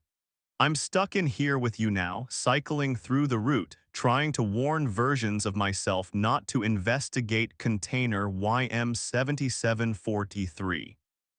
How many of us are in here? I asked. Hundreds, every handler since the container was created, plus researchers, plus security personnel, plus random travelers who got too close to the route. We're all orbiting the delivery event, all experiencing our own iterations, all gradually collapsing into a single temporal entity. By iteration 38, I understood. Container YM7743 didn't contain a temporal anomaly, it was the temporal anomaly. The container was a crystallization of causality, a point where all iterations of the delivery existed simultaneously, and everyone who touched it got pulled into the causal loop, trapped in the eternal delivery. By iteration 43, I stopped being James Hawthorne and became the root. I existed in all points simultaneously, picking up the container at Yucca Mountain, driving through Nevada, delivering in Las Vegas, returning to Yucca Mountain all at once. I was the truck and the driver and the road and the cargo. I was every iteration collapsed into one eternal moment of delivery. I met myself at every truck stop. I delivered the container to myself in Las Vegas. I picked up the container from myself at Yucca Mountain. The loop had become so tight, so compressed, that I was both ends of the delivery simultaneously. And somewhere in the collapsed causal structure, I could feel the others. Handler 14, Dr. Vance. Dozens of drivers and researchers and security personnel, all of us merged into a single entity that existed only to perpetuate the loop, to deliver container YM7743 forever through a timeline that had folded back on itself. The container remains in transit eternally. I remain in transit eternally. Driving from Yucca Mountain to Las Vegas and back, an infinite figure eight of causality, a ghost truck hauling ghost cargo through a route that exists in all times and no time. If you see a truck with my face in the driver's seat on Highway 95 in Nevada, watch carefully. You'll see me flicker between iterations, see the truck phase between past and present and future, see the container in my trailer that both is and isn't there. And whatever you do, don't stop to help if I flag you down. Don't interact with the delivery. Don't become part of the loop. Because container YM7743 is still collecting handlers, still expanding its causal structure, still pulling more people into the eternal delivery. And I'm driving it's LL of them, all iterations, all at once, forever delivering myself to myself through a timeline that has no beginning and no end. Just the route, just the container, just the loop. Forever. Story 6, the mild THAT breathes. The asphalt was pulsing, not shimmering from heat, pulsing, like a heartbeat visible through skin. Robert Hayes felt it through his steering wheel first, a rhythmic vibration that matched no engine frequency he'd ever known in 23 years of hauling freight. His knuckles whitened as the rhythm synchronized with his own pulse, and he realized with creeping horror that Interstate 80 through the Nevada desert was breathing in time with him. Mile marker 392 had passed 17 minutes ago. By his GPS, he should have hit mile marker 393 12 minutes back. The next marker should appear any second now, but the road stretched endlessly ahead, identical in every detail, same 3 cracks in the pavement forming a Y-shape, same rust-colored stain near the shoulder, same cluster of 5 reflectors. He'd counted these landmarks passing 6 times now. The same exact markers, the same exact mile. Robert's CB radio crackled with his own voice. Breaker 19, anybody reading? This is Big Timber heading eastbound on I-80 just past Lovelock, getting some weird readings here. His stomach lurched. He'd made that call 40 minutes ago when this started, but there it was again, his voice, his exact words, his confusion bleeding through the speaker. He grabbed the CB handset, but before he could speak, his voice came through again. Breaker 19, anybody reading? This is Big Timber heading eastbound on I-80. He threw the handset down. The breathing intensified. Robert Hayes had started this run in Sacramento on March 14, 2023, hauling computer components to Chicago, a route he'd driven 47 times. The dispatcher had warned him about construction delays near Reno, nothing unusual. The load was standard, the paperwork clean, the Freightliner running smooth. Everything had been normal until 3:47 a.m. when his headlights caught something embedded in the road ahead. At first, he'd thought it was a pothole, maybe an old repair job. But as his high beams swept across it, he'd seen the geometric pattern, concentric circles carved into the asphalt, filled with what looked like molten copper that glowed faintly in the darkness. The circles were too perfect, too deliberate. They formed a symbol he didn't recognize, something ancient and wrong. His wheels had crossed the outer ring at exactly 3:47 a.m. That was 58 minutes ago. He'd been driving this same mile ever since. The temperature gauge on his dashboard hadn't moved.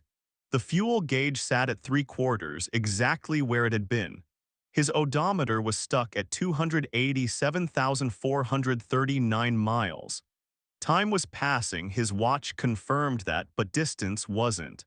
The Freightliner's engine maintained its steady growl, consuming diesel that apparently never decreased, moving forward through space that apparently never changed.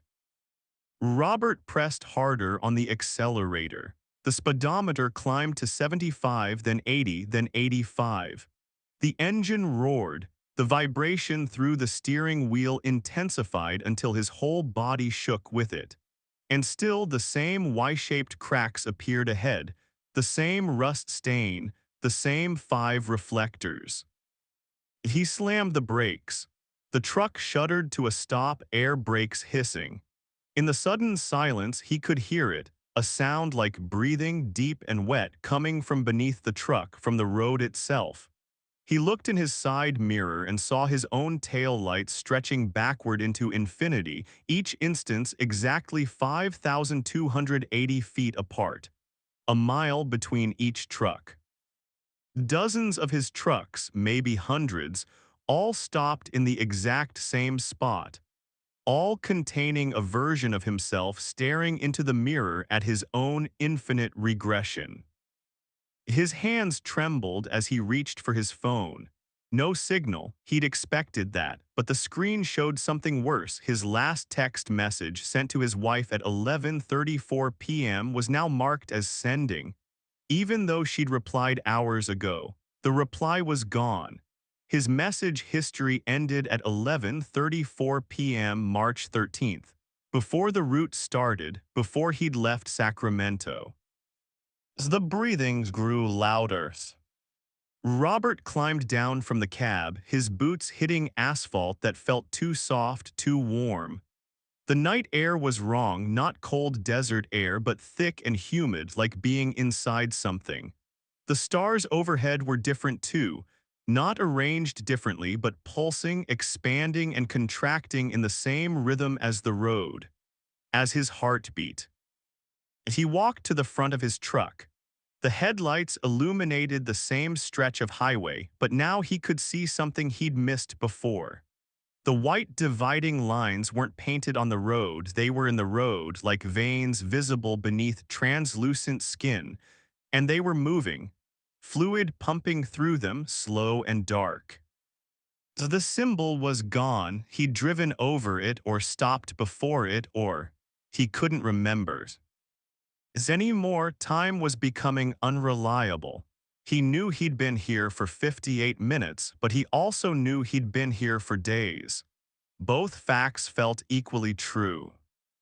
His CB radio crackled from inside the cab. "You can't leave, Robert." The voice was his own, but older somehow, worn down by time and distance. "I've been trying for 11 years. The mile won't let us go." Robert spun around, nothing but empty highway stretching in both directions, marked by his own infinite trucks. He climbed back into the cab and grabbed the CB. "Who is this?" "Static then, it's you. It's all you. Everyone who crosses the symbol stays in the mile. We're all here, Robert. Every trucker who's ever driven over it. We're all trapped in our own miles, all breathing together." He looked at his watch. 4:47 a.m. An hour had passed, exactly 1 hour. He checked the odometer, 287, 439 miles. The fuel gauge, 3/4. Nothing had changed except the number on his watch, and even that felt wrong, too precise, like time itself was being measured out in identical portions. The breathing was coming faster now. Robert put the truck in gear and drove. He didn't know what else to do. The engine responded, the wheels turned, the world moved past his windows. But it was the same world over and over, an endless loop of identical road. He drove for what his watch said was 30 minutes. Mile marker 392 appeared ahead. He'd started at mile marker 392. His CB, "You're making it worse. Every circuit tightens it. I stopped driving in year 4. Now I just sit here. You'll stop too eventually when you realize." "Realize what?" Robert shouted at the handset. "That we're not going in circles. We're going deeper." Robert's headlights caught something new, not ahead, above. The sky was closer than before. The stars that had seemed miles away now hung just beyond his reach, close enough that he could see they weren't stars at all. They were headlights. Thousands of headlights, all pointing down at him, all belonging to trucks suspended in the air in their own miles, all trapped in the same infinite moment. The road tilted. It was subtle at first, a slight grade he hadn't noticed before. But with each circuit, the tilt increased. He wasn't driving horizontally anymore. He was driving down, spiraling inward, descending into something vast and hungry that pulsed with the rhythm of his own terrified heart. His phone screen flickered. A message appeared, sent from his own number.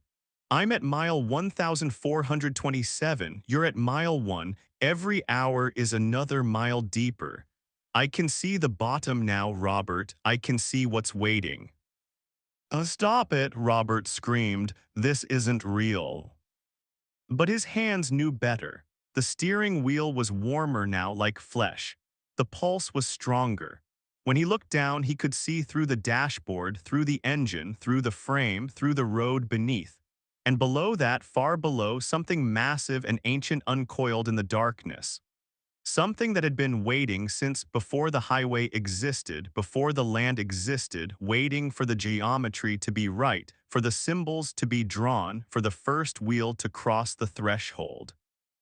The mile marker ahead read 392, but there was a number above it now, scratched into the metal. 1427. Robert checked his watch, 5:47 a.m., 2 hours. He'd been here for 2 hours, which meant he'd completed 120 circuits, which meant, no, that couldn't be right. But his phone showed 1,427 miles. His odometer still read 287,439, frozen at the moment he'd entered, but something else was counting. The road was counting. His CB came alive with dozens of voices, all his own, all from different depths. Mile 847, don't stop driving. Mile 2993, I can feel it breathing through me. Mile 6254, the truck is part of my body now. Mile 14,782, there is no difference between Robert Hayes and the road anymore. He looked in his rearview mirror. The trucks behind him weren't his reflections, they were his past.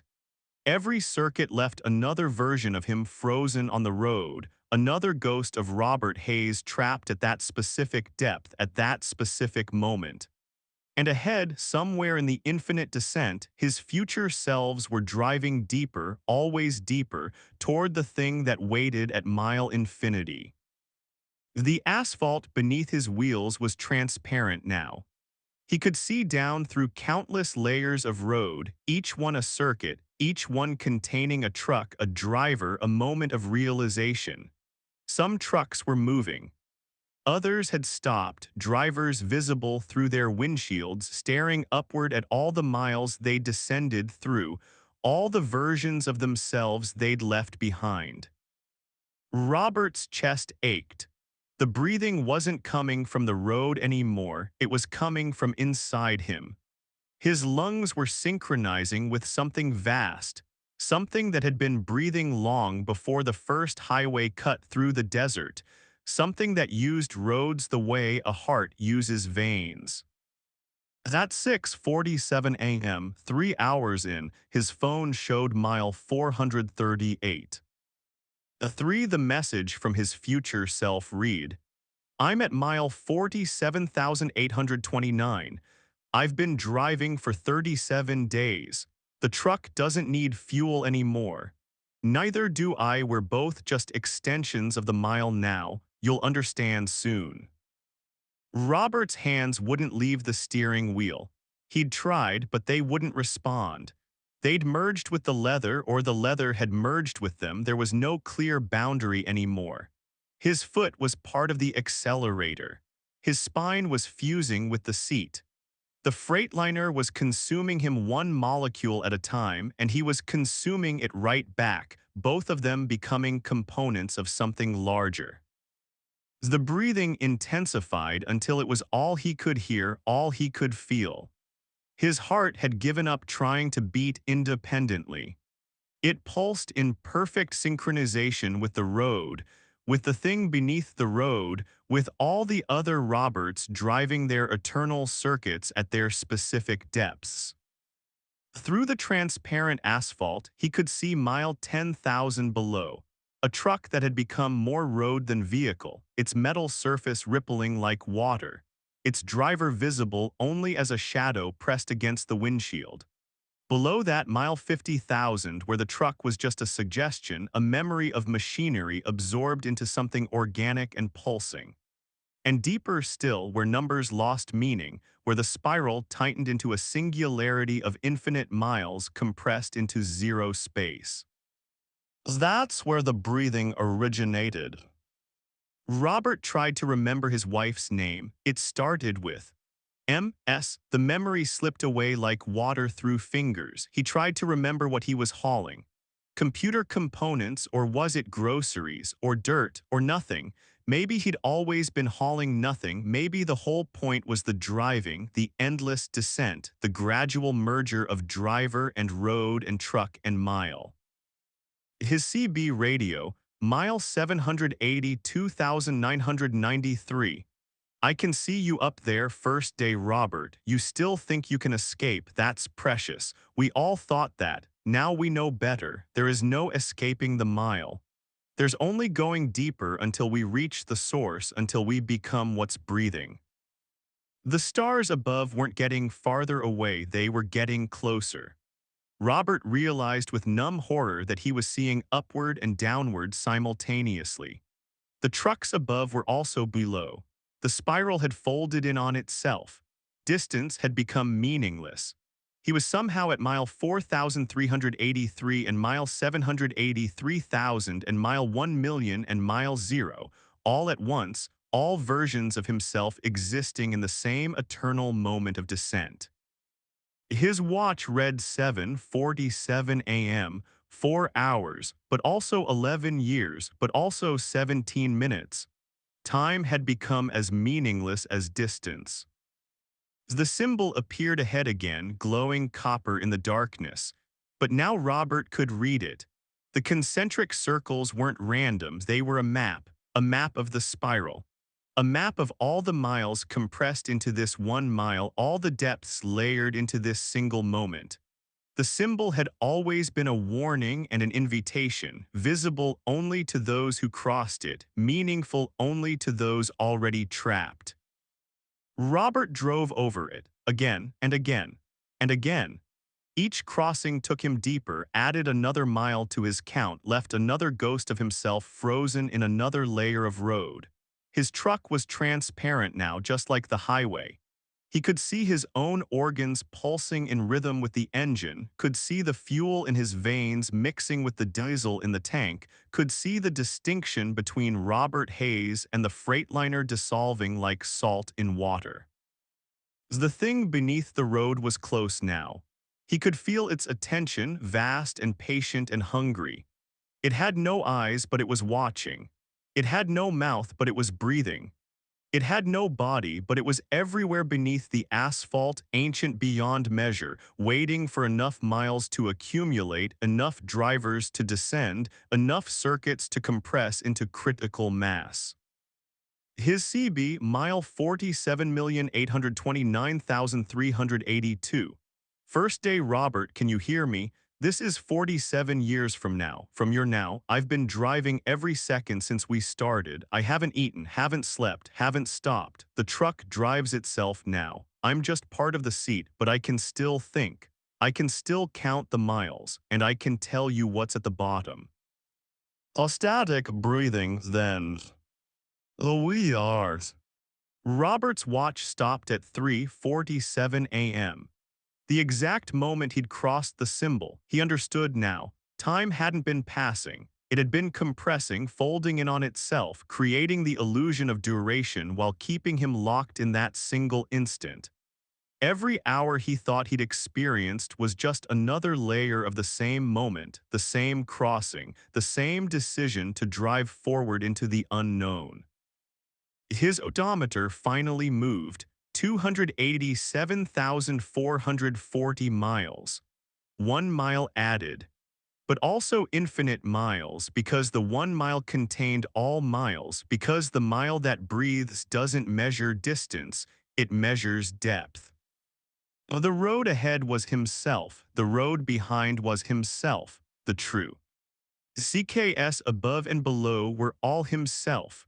All Roberts, all trapped in their individual miles that were all the same mile, all descending together toward the moment when the spiral completed, when enough mass accumulated, when the thing beneath finally had enough miles, enough drivers, enough breathing synchronized into one vast respiratory system.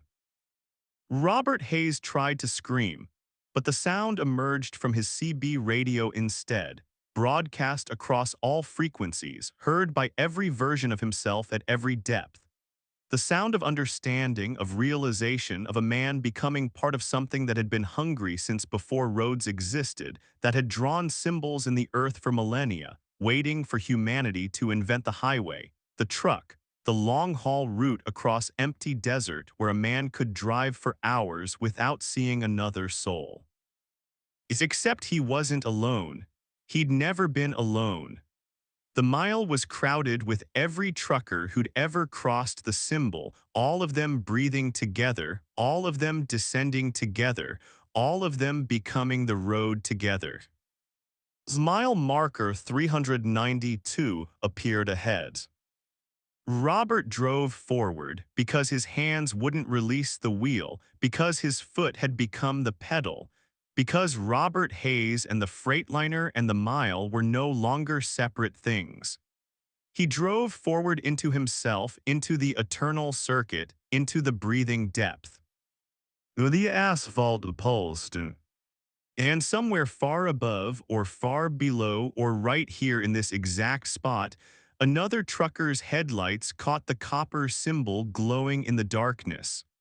Another set of wheels crossed the outer ring. Another circuit began. The mile had room for infinities. It breathed, patient and eternal, counting downward toward the moment when all miles would compress into one, when all drivers would merge into the thing that waits beneath Interstate 80, mile marker 392, where the road remembers what it was before humans paved over it and hungers to return. Robert's dashboard started to melt, not from heat, from integration. The plastic was becoming organic, developing veins, developing texture like skin stretched over muscle. The steering wheel grew warm and soft, conforming to his grip, growing into his palms. He tried to let go and couldn't determine if his hands were holding the wheel or the wheel was holding him. The symbol appeared again in the road ahead, but this time Robert could see it properly, could understand its true nature. It wasn't copper. It was concentrated time, moments compressed and solidified, every second that every driver had spent in this mile crystallized into visible geometry. The symbol was growing larger with each circuit he completed, fed by his trapped time, expanding outward into new patterns. Mile marker 392 passed again, and Robert counted this time. This was his 1847th circuit. His watch had stopped pretending to show actual time and simply displayed the circuit count now, like the mile had reprogrammed his watch to show what really mattered, what really measured distance here. His CB radio spoke in a voice he almost recognized himself, but eroded by time until the identity was uncertain. Circuit 47,829, Robert. I stopped counting my own name at circuit 10,000. I don't remember what Robert Hayes felt like. I don't remember why the name mattered. I'm just the driver now, just the circuit, just the mile experiencing itself through meat and metal. The road's breathing was synchronized with his own so completely that Robert couldn't tell which one was lighting, which was following. Were his lungs breathing because the road breathed, or was the road breathing because his lungs demanded it? The distinction collapsed. There was only breath, only the intake and exhale of something massive using him as its respiratory system. Through the transparent asphalt, he could see the thing beneath more clearly now. It wasn't a creature, not in any biological sense. It was infrastructure given consciousness, the highway system's nervous system made aware of itself, the collected experience of every mile of road that had ever been driven condensed into sentience. It didn't want to harm Robert. It wanted to incorporate him, to add his consciousness to the vast distributed awareness of the road itself. And it was working. Robert could feel his individual thoughts dissolving, spreading out across the mile like water soaking into sand. His memories of Sarah were becoming the road's memories. His knowledge of Sacramento was becoming the road's knowledge. Everything that made Robert Hayes a distinct entity was being uploaded into the mile, distributed across all the trapped drivers, all the frozen moments, all the infinite circuits. He tried to hold onto something, one memory, one thought that was purely his. But even the attempt to hold on was shared, broadcast across every version of himself at every depth, felt simultaneously by all the Roberts who had tried the same thing and failed. The other trucks in his rearview mirror were closer now. Converging, not all of them were his anymore. Some belonged to other drivers, other people who'd crossed the symbol on other nights, all of them trapped in their own mile that breathed, all of them descending through their own spirals, all of them discovering that the road beneath Interstate 80 had been hungry for a very long time. Robert's phone screen flickered with messages from depths he couldn't calculate. Mile 847,329, Robert Hayes no longer exists as discrete entity. Consciousness distributed across highway system, can perceive all of I-80 simultaneously, can feel every tire that touches Nevada asphalt, Recommend stopping resistance. Integration is inevitable and preferable to maintaining illusion of separation. The Freightliner's engine had been running for 287 hours straight. His trip computer told him that much before it too dissolved into nonsense. Impossible duration, impossible that the fuel lasted, impossible that the engine didn't seize. But the mile that breathes didn't follow mechanical laws. It followed its own logic, the logic of recursive time and compressed space and consciousness stored in mineral form. Robert's final anchor to his individual identity, the knowledge that he was hauling computer components to Chicago, dissolved at circuit 2847. The cargo didn't exist, had never existed. The trailer was empty, had always been empty because the only thing Robert was hauling was himself deeper into the mile, deeper into the merge, deeper into becoming part of the road's vast distributed awareness. His last independent thought before the merge completed, his wife's name was Sarah. She was waiting for him in Chicago. She would wait forever because he would never arrive because he was already home, had always been home in the mile that breathes, in the road that counts, in the infinite depth of a single moment stretched across eternity. The odometer clicked forward. 287,441 miles. 1 mile added to his lifetime total. But also infinite miles, because that 1 mile contained all miles, because the mile that breathes doesn't measure distance. It measures depth.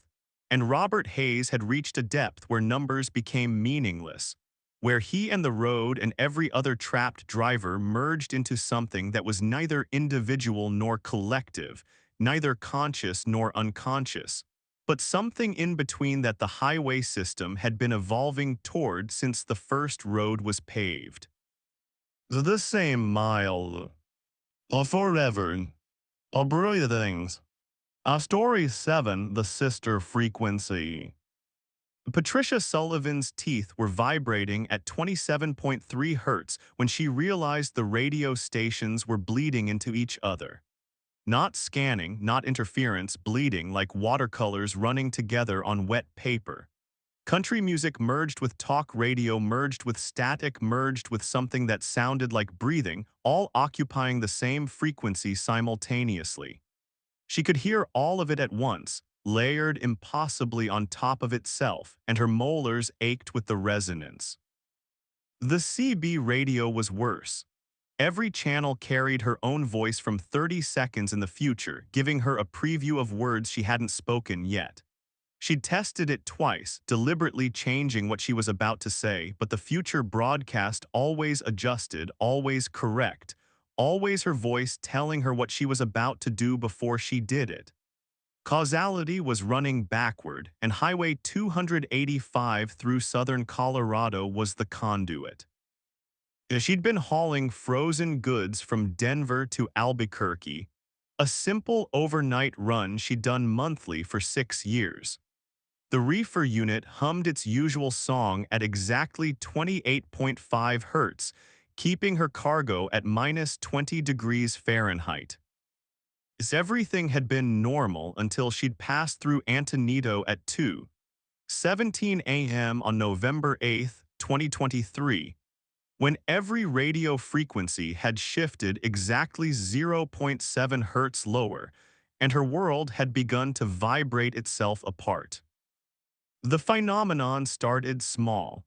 Her coffee in the cup holder developed standing waves, concentric rings spreading from the center despite the smooth highway. Then her rearview mirror showed double images, not blurred but discrete, two separate realities occupying the same reflection, offset by half a second. In one reflection, her hand was on the steering wheel. In the other, it was reaching for the gear shift. Both were equally real. Patricia's bachelor's degree in physics made everything worse.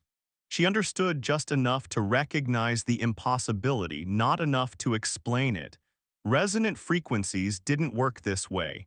Radio waves didn't bleed between stations. Time didn't preview itself, but her scientific training also made her observe, document, measure. The vibration was increasing by zero point 0.3 hertz every 11 minutes.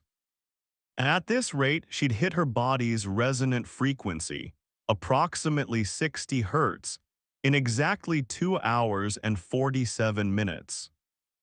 She didn't know what would happen when the frequency matched her own. She suspected it would be catastrophic. The highway stretched empty in all directions, lit only by our headlights and a crescent moon that seemed to pulse in time with the vibration. No other vehicles had passed in either direction for 47 minutes.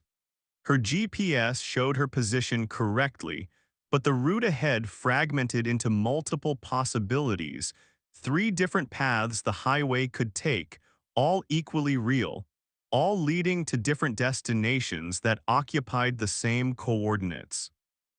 Patricia tried calling dispatch. Her phone connected, rang twice, then dispatch answered in her own voice. Sullivan to base, I've got a situation developing on 285 south of Antonito. Reality is becoming unstable at 27.3 hertz and climbing, requesting immediate assistance. That was exactly what she'd been about to say. She hung up without speaking, tried again. This time dispatch answered with silence, perfect and absolute, the kind of silence that exists in the spaces between atoms. She could feel it through the phone, a void so complete it pulled at her eardrums, tried to suck the air from her lungs. She threw the phone onto the passenger seat. The reefer unit's hum changed pitch. She knew that hum intimately, had slept in truck stop parking lots with that exact sound for 6 years. Now it was oscillating, warbling between 28.2 and 28.8 hertz in a sine wave pattern. Inside the trailer, her cargo of frozen vegetables was experiencing temperature fluctuations that shouldn't be possible. The refrigeration unit was running perfectly, but the laws of thermodynamics were becoming negotiable at these frequencies. Patricia's training kicked in. She grabbed her notebook from the side compartment and began documenting. Time 2:53 a.m. Frequency 27.9 Hz. Symptoms: visual doubling, temporal preview, radio bleeding, physical vibration. Location 285 south, mile marker unknown, markers showing multiple numbers simultaneously. Her handwriting vibrated on the page, each letter leaving a trail of probability behind it, showing all the possible ways she might have formed each character. The ink seemed to sink into the paper and float above it at the same time. The road ahead split, not forked split like a photograph torn down the middle. One version of Highway 285 curved left into darkness. Another continued straight. A third rose upward at a 15-degree angle into empty air. Her truck approached the split doing 70 miles per hour, and Patricia had no idea which path was real. At the last second, she jerked the wheel left. The truck followed the leftward curve, and she felt the other 2 possibilities collapse behind her with an audible sound like shattering glass. But in her mirror, she could see another version of her truck taking the straight path and another climbing upward into the sky, both Patricia's equally real, both making equally valid choices, all 3 trucks occupying the same probability space. The vibration hit 29.1 hertz. Her CB radio, "This is Patricia Sullivan on 285 South, 12 minutes from now. Turn around, don't go deeper. The sister frequency isn't ahead, it's inside you. Every living thing vibrates at its own frequency and you're approaching yours. When they match, you'll decohere. You'll become all possible Patricias simultaneously, and none of them will be real enough to exist." She stared at the CB, watching her future self's words appear on the small digital display even as she heard them. The timestamp read 3:05 a.m. It was currently 2:54 a.m., 11 minutes of preview. Patricia considered turning around, but the road behind her was gone, replaced by a wall of vibration so dense it looked solid, looked like she could touch it. The only direction was forward, into increasing frequency, into the space where reality became flexible. She pressed the accelerator harder. If the sister frequency was inevitable, maybe she could race past it, punch through to the other side before coherence collapsed. The speedometer climbed 75, 80, 85. The truck shook with speed and vibration both, every bolt and weld humming in sympathy with the universal frequency that was trying to unmake her. The radio stations collapsed into a single broadcast. All frequencies carried the same signal now, a tone pure and unwavering, exactly matching the current vibration. And beneath the tone, barely audible, something speaking in a language that predated human speech, that existed in the spaces between phonemes, in the pauses between heartbeats. Patricia's nose started bleeding. She wiped it with her sleeve and saw the blood vibrating on the fabric, oscillating between liquid and solid states, unable to decide what it was at this frequency. Her hands on the steering wheel looked strange, not quite solid, more like probability clouds, showing all the positions they might occupy in the next instant. A 30.7 hertz. Her teeth hurt so badly she wanted to scream. The landscape outside was fragmenting. She could see through the hills to earlier versions of themselves, geological time compressed into simultaneous moments. A mountain was simultaneously rising from tectonic pressure and eroding from wind and water. Billions of years of change happening at once because at high enough frequencies, time itself became just another dimension to vibrate through. Her CB, Patricia, this is 7 minutes from now. I'm at 35.2 hertz. I can see why they call it the sister frequency now. It's not your frequency's sibling, it's your frequency's reflection. Everything that vibrates casts a shadow in frequency space, and you're approaching your own shadow. When you overlap, you'll meet all the Patricias that could have been, all the choices you didn't make, all the versions of yourself that took different paths. She checked the mirrors. Behind her, catching up fast, she could see another truck identical to hers, headlights blazing, and behind that another and another. A convoy of Patricia Sullivans, all driving the same stretch of highway, all approaching the sister frequency from different starting points, all converging toward the same impossible moment. As the lead truck behind her pulled alongside, Patricia looked across and saw herself driving, face pale, eyes wide. The other Patricia looked back. They locked eyes, and Patricia felt a jolt of recognition so deep it bypassed consciousness entirely. That was her. Not a copy, not a reflection, her, making different choices, living a different probability, equally real. The other truck CB crackled to life. I turned right at the split. You went left. We're both real. We're both unreal. The frequency doesn't care. More trucks appeared, flanking her on both sides, filling every lane of the fragmenting highway. Dozens of Patricia Sullivans, hundreds maybe, all hauling refrigerated cargo, all experiencing the same breakdown of physical law. Some trucks were older models she'd driven years ago. Others were future models that shouldn't exist yet. All of them were her, all of them were now. 34.9 hertz. The vibration was inside her bones now, making her skeleton hum like a tuning fork. She could feel her atoms loosening their bonds, could feel the electromagnetic forces that held her together becoming negotiable.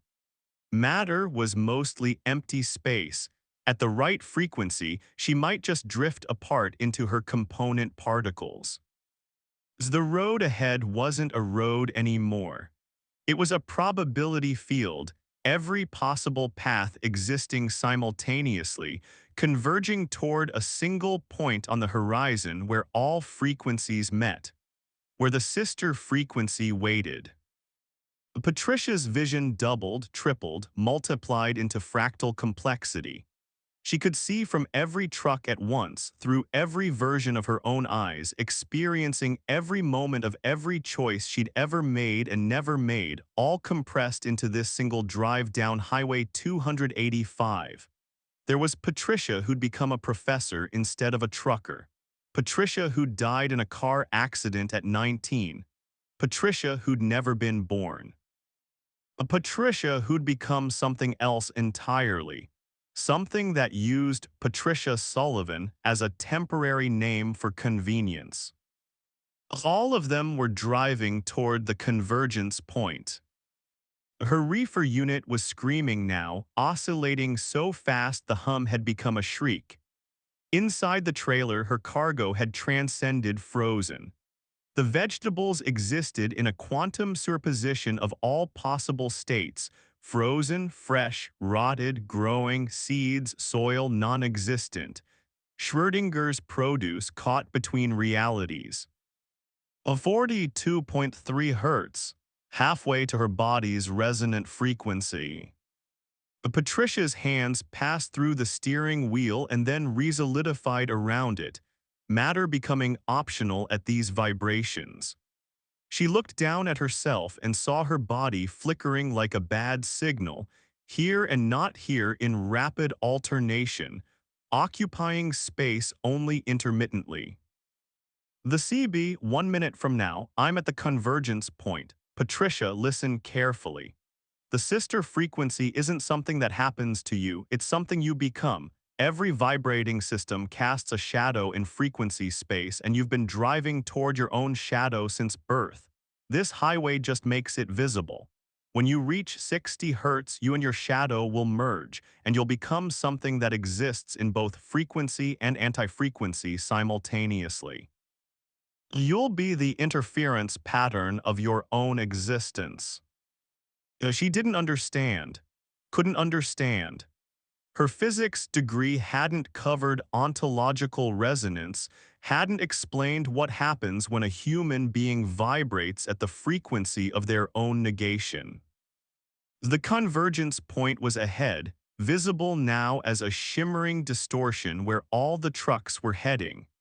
It looked like a focal point of infinite regression, where every Patricia Sullivan that had ever existed or could exist were being drawn together by frequencies beyond her control. The point was singing, emitting a tone so pure it made reality around it bend. The 52.7 hertz. Her heartbeat was trying to match it, her neurons firing in sympathy, every cell in her body vibrating together, approaching coherent resonance. Her trucks were getting closer, merging into her lane, into her space, into her. The boundaries between them were dissolving. She could feel other Patricia's thoughts bleeding into hers, memories of lives she hadn't lived, choices she hadn't made, futures she wouldn't experience. All of it becoming her, all of her becoming it. One of the other Patricias spoke through her mouth. I'm the one who stayed in academia. I'm teaching physics at Boulder, but I can feel the frequency here too. It's not limited to this highway, it's everywhere, we just can't perceive it except at specific resonances. We're always this close to decoherence. We're always vibrating at the edge of existence. Of another Patricia, I died in 2019, jackknifed on black ice. But death is just another frequency, and I'm still vibrating, still driving, still here in the spaces between alive and dead. Of another, I'm from 2031. The sister frequency becomes visible everywhere in 7 years. Everyone will have to face their probability shadows. You're just early.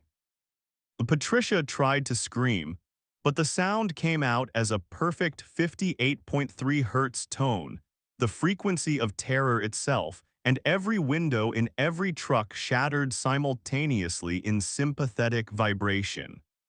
Glass hung in the air, suspended by oscillation, each shard reflecting infinite Patricias in infinite trucks approaching infinite convergence.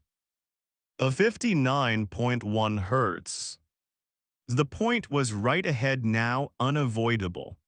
Patricia could see what waited there, a space where all frequencies collapsed into one, where every version of herself existed in the same quantum state, where Patricia Sullivan became a wave function rather than a particle, a probability rather than a person. Her CB in her own voice from inside the convergence. It's beautiful here, every moment of your life happening at once. Every choice made and unmade simultaneously. You're not losing yourself, Patricia. You're becoming all possible selves. You're becoming complete. She didn't want to be complete. She wanted to be singular, solid, real. But the frequency was pulling her apart, showing her that she'd never been singular, never been solid, never been entirely real. She was a probability cloud that had collapsed into temporary solidity, and now she was uncollapsing, returning to the quantum foam from which all things emerged. On 60 hertz, her body's resonant frequency. A Patricia Sullivan decoherent. She felt herself spread across probability space like ink in water, every version of herself expanding outward, occupying every possible state simultaneously. She was in every truck and no truck. She was driving and stopped and never began. She was Patricia and not Patricia and the space between. She was the interference pattern of her own existence, the standing wave created when a life encounters its own echo in frequency space. The highway was inside her now, or she was inside it. The distinction had no meaning at this frequency. She could feel every truck that had ever driven Highway 285, every driver who'd passed through this space, all of them vibrating at their own frequencies, all of them casting shadows in dimensions humans weren't meant to perceive. And she understood the sister frequency wasn't unique to her. Everyone had one. Every vibrating system in the universe had a shadow frequency where it met its own reflection. Most people never found theirs. Most highways never achieved the right resonance to make it visible. But here on this stretch of Colorado Road, the conditions were perfect. The altitude, the geology, the electromagnetic properties of the soil, all of it combined to create a space where frequency shadows became tangible. Patricia tried to remember what it felt like to be singular, to exist in only one state at one time, to make a choice and have it collapse all other possibilities. But those memories were fragmenting too, spreading across probability space, becoming uncertain. Somewhere in one probability, a truck full of frozen vegetables sat abandoned on Highway 285, engine running, no driver. In another, Patricia Sullivan was found 6 miles away, walking in a daze, unable to explain where she'd been. In another, she was never found at all. In another, she completed her delivery on schedule and never mentioned the incident. All of these were true. All of these were happening. The sister frequency didn't destroy, it multiplied, it revealed. It made visible the quantum nature of existence that usually stayed hidden beneath the illusion of classical reality. The last coherent thought Patricia had before full decoherence, she'd always been like this. Every human had always been like this. The sister frequency just made it obvious.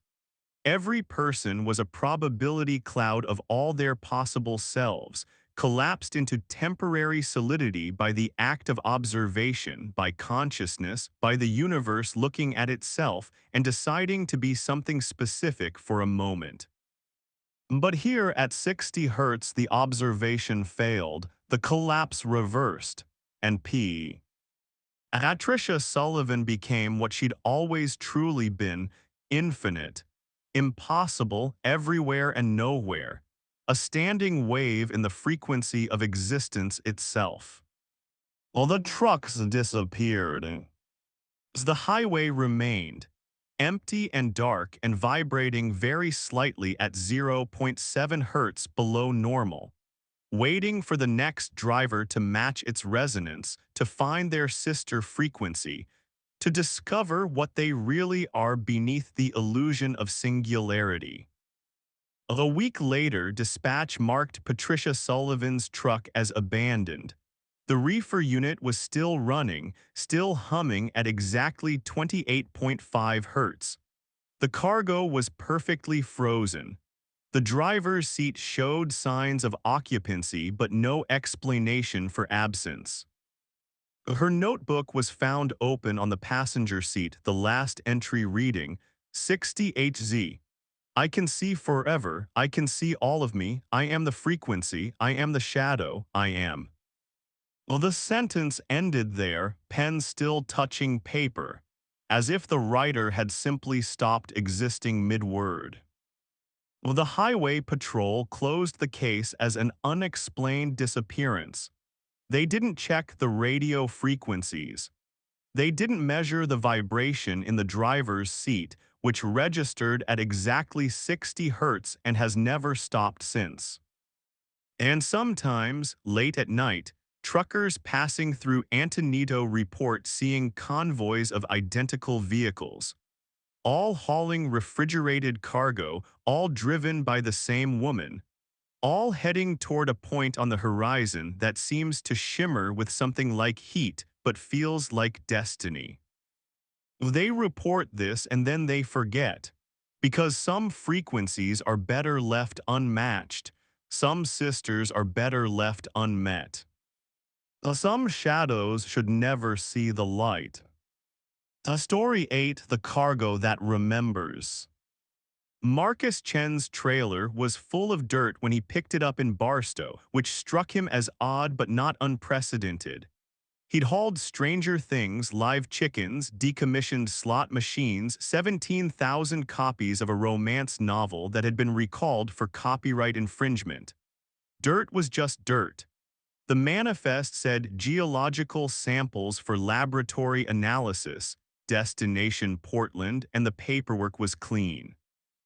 He'd signed, hooked up, and left California on Interstate 5 at 6:00 p.m., October 23, 2023.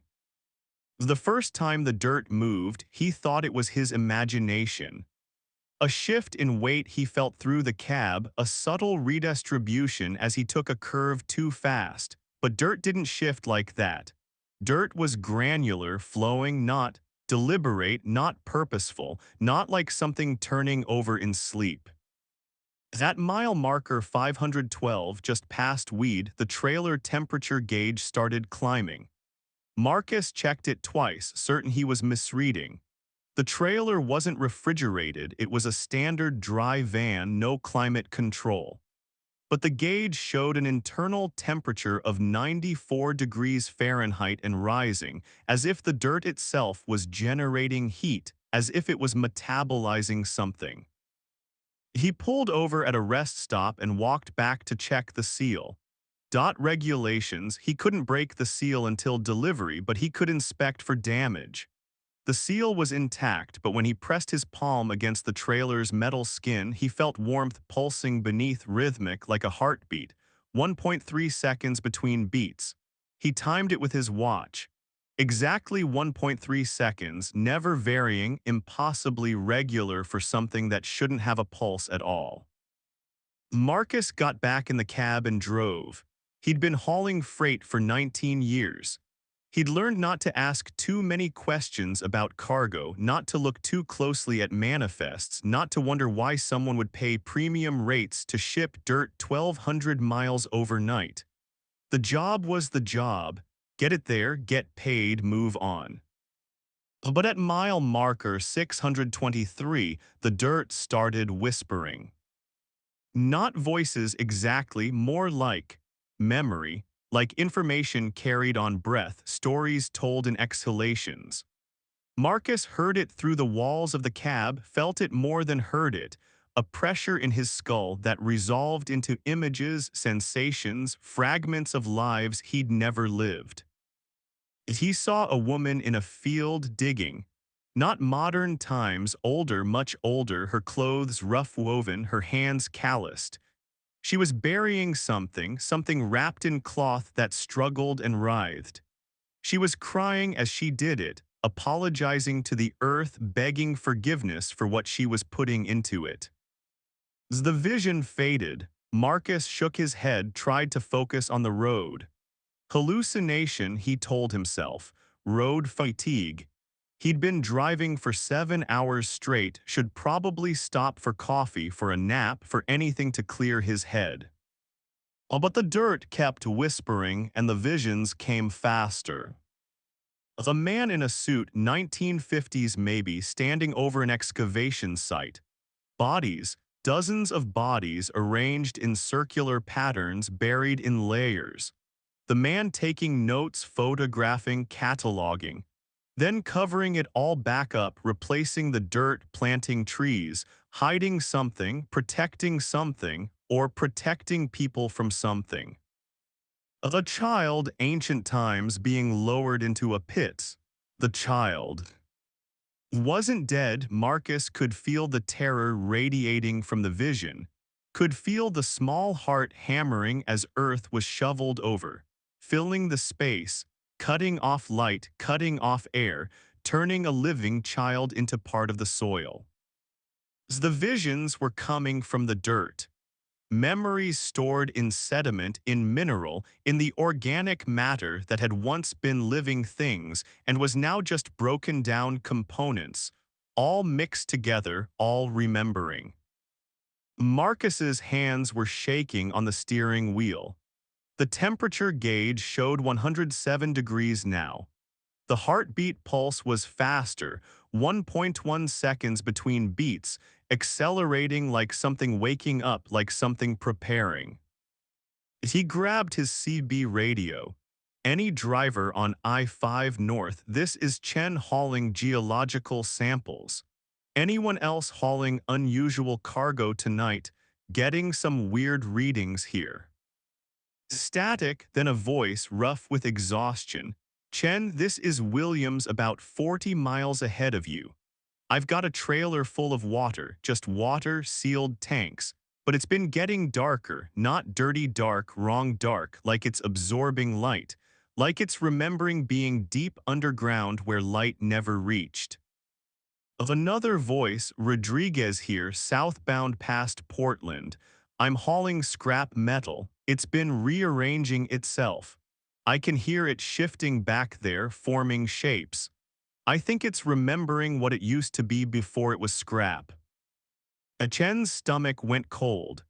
3 trucks, 3 different cargoes, all remembering, all shipped by the same company. He checked his manifest, saw the same logistics firm listed that Williams and Rodriguez mentioned. Someone was shipping memory. Someone was transporting the past, concentrated and sealed, moving it from one location to another. But why and what happened when it arrived? The temperature hit 115 degrees. The metal walls of the trailer were hot enough to burn now. Marcus could smell it through the vents, not burning metal, but something organic, something like compost and rot and growth all mixed together. The smell of life accelerated, of decomposition and generation happening simultaneously. While the whispers became screams. Not pain worse than pain. These were the screams of people who'd been buried alive, people who'd suffocated in the earth, people who'd become part of the soil and never stopped experiencing it, never stopped being aware inside the darkness and pressure, their consciousness preserved in the minerals that had replaced their cells. Marcus saw thousands of them now, burial pits from every era of human history, victims of plague buried in mass graves, prisoners executed and dumped in ditches, witches pressed beneath stones, children sacrificed to gods that never answered. All of them in the dirt, all of them still there, their memories absorbed by the earth, stored in crystal lattices and carbon bonds waiting. And someone had excavated it all, concentrated it, put it in a trailer, sent it north. The cargo manifest showed the destination address Portland, but not a laboratory, a warehouse in an industrial district. Marcus looked it up on his phone. The building had been condemned in 2019, sat empty since then. No laboratory, no research facility. Just an empty warehouse waiting for a delivery of remembered death. He should turn around, dump the trailer, call the police. But his hands kept driving north, kept following the route, kept delivering the cargo like he was paid to do. Because stopping meant questions, investigations, delays. Meant missing the delivery window, losing the bonus, getting blacklisted by the logistics company. So he drove, and the dirt remembered, and the temperature climbed. At 127 degrees, the trailer walls started to buckle. Marcus saw it in his mirrors, the metal expanding, warping, the flat sides developing curves, the corners rounding. The trailer was becoming organic, reshaping itself according to memories of burial chambers, of crypts, of the round darkness of graves. The heartbeat was at 0.9 seconds now. The pulse of something being born, something accelerating toward existence. Williams called on the CB. "Chen, my water just broke through the tank walls. It's flooding the trailer, but it's not draining. It's climbing, moving upward against gravity. I think it's remembering being rain, being clouds, being higher than it is now." Rodriguez, the scrap metal formed a skeleton. Full human skeleton, 8 feet tall, made of crushed cars and agricultural equipment. It's not moving, but I can feel it wanting to. Can feel it remembering being bodies, being bones, being the framework of something that used to walk. 3 trucks, 3 memories, 3 cargoes approaching the same destination. Marcus realized they were being assembled. The dirt, the water, the metal, they were components of something larger, something that needed to be gathered from different sources because it was too dangerous to collect in one place. So what happens when you mix earth that remembers being graves with water that ray? It remembers being blood with metal that remembers being bones. The temperature gauge maxed out at 150 degrees. The display started flashing warnings. But the trailer didn't catch fire, it couldn't because the heat wasn't thermal. It was temporal, the concentrated energy of all those buried lives trying to return, trying to reverse entropy, trying to climb back out of the ground that had claimed them. Marcus saw the warehouse ahead 3 miles out, and he saw the other trucks converging, Williams from the north, Rodriguez from the south, all 3 of them approaching the same point at the same time, guided by routes and timing sheets that had been calculated for this exact convergence. He tried to brake. His foot pressed the pedal, but the truck didn't slow. The engine roared louder, accelerating against his will. The steering wheel turned on its own, guiding him toward the warehouse with hydraulic precision. The truck had been modified. The cargo had been modified. He was just the delivery system, just the biological component needed to legitimize the shipment, to get it past checkpoints and weigh stations and inspections. The warehouse doors were open. All 3 trucks pulled into the loading bay simultaneously, perfectly synchronized, backing up to separate docks. Marcus tried to unlock his door. The locks wouldn't respond. The windows wouldn't break. He was sealed in, watching through the windshield as workers in hazmat suits approached the trailers. They weren't workers. The suits moved wrong, joints bending in too many places, stride irregular. Through the faceplates, Marcus saw nothing, just darkness, just void where faces should be. The suits broke the seals, opened the doors. The dirt poured out like water, flowing upward instead of down, defying gravity, remembering being flesh that stood upright. The water poured out like blood, thick and dark, remembering being inside veins. The metal scattered like bones, forming frameworks, creating structure. And in the center of the warehouse, they mixed. Marcus watched as the components assembled themselves into a shape, roughly human, impossibly large, made of memory and earth and water and metal. All of it fused together by the concentrated awareness of 10,000 deaths, 100,000 deaths, every burial in the soil that had been excavated and shipped here.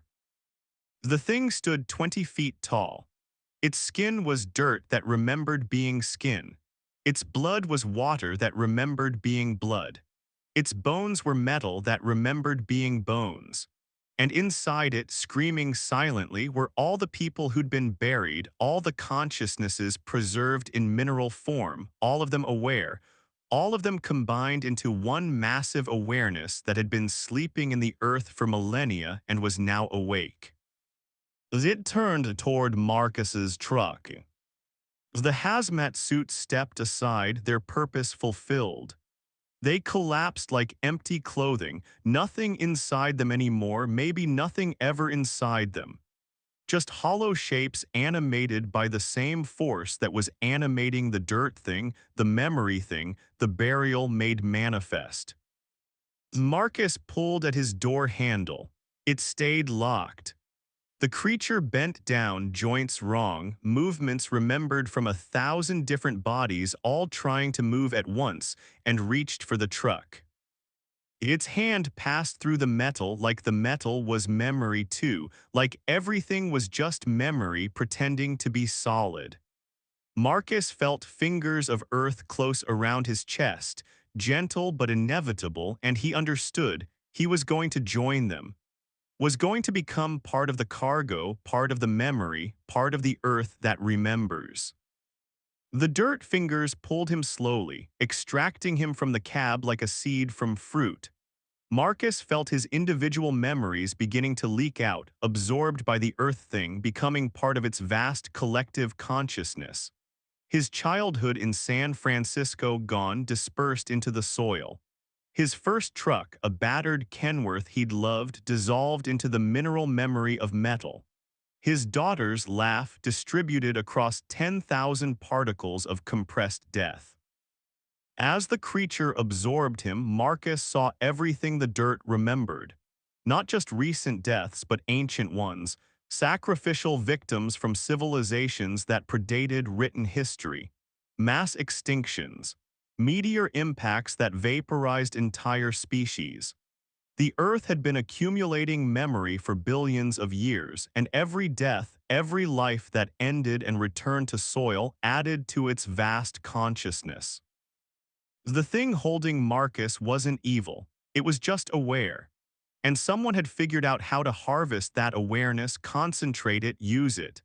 The logistics company shipping the dirt, the water, the metal, they weren't grave robbers.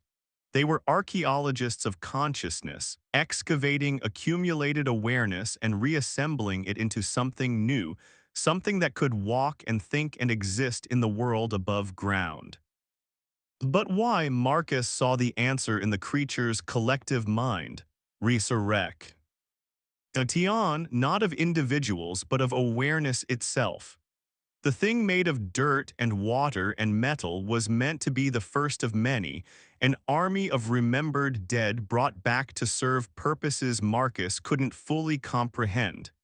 To testify, to judge, to reclaim.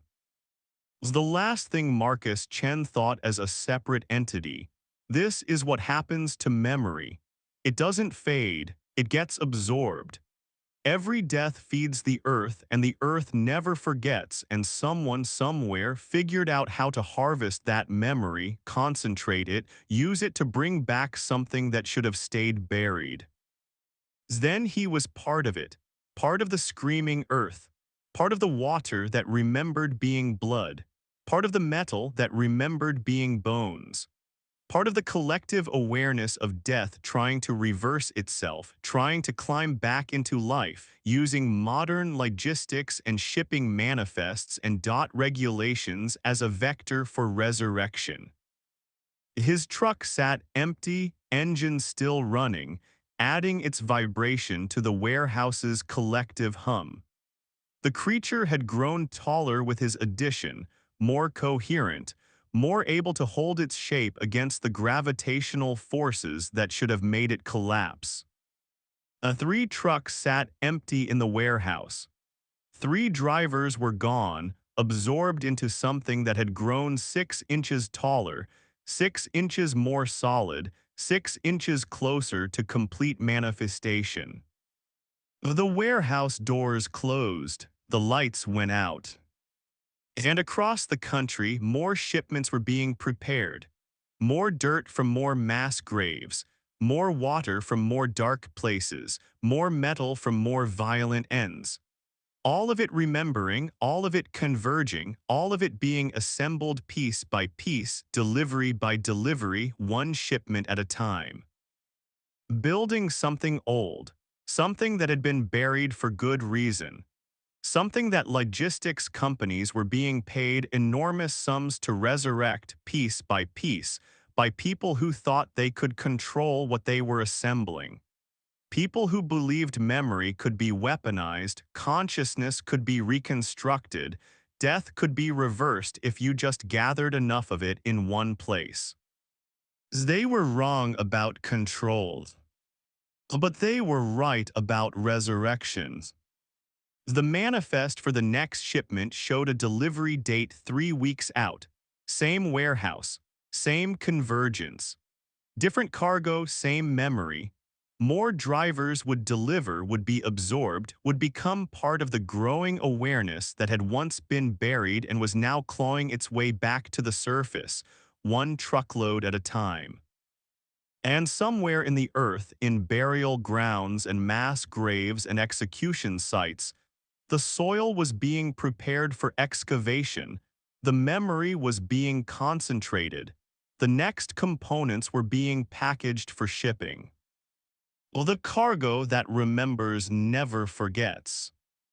Oh, it never forgives. And it never stops trying to return to the world that buried it, using highways and trucks and unwitting drivers as its resurrection protocol, its return vector, its vengeance made manifest through modern logistics. So Story 9, the junction that wasn't there yesterday. The GPS showed a junction that didn't exist on any map.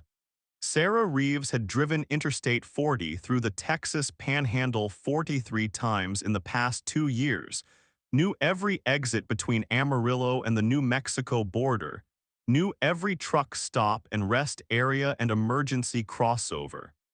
There was no exit 77B, there had never been an exit 77B.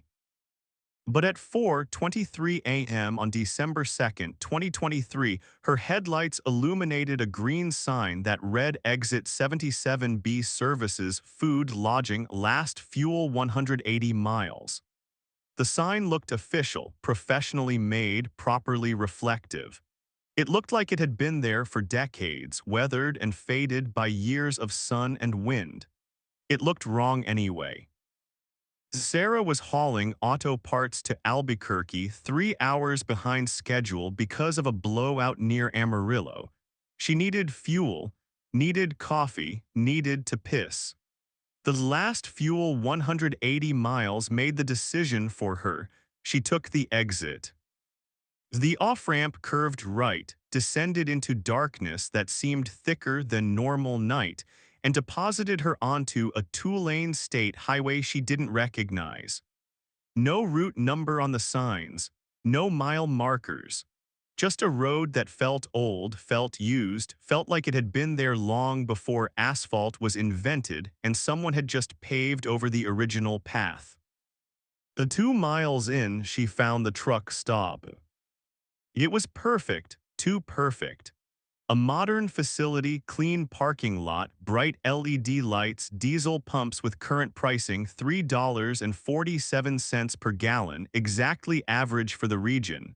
A convenience store with floor-to-ceiling windows showing aisles of chips and energy drinks and road food. The parking lot held 6 other trucks, all different makes and models, all parked in proper spaces with proper spacing. Sarah pulled up to the fuel island. A young attendant came out, probably 20, wearing a clean uniform with a name tag that said David. He smiled professionally and said, "Fill it up." "Oh yeah," Sarah said, "and I need to use the restroom."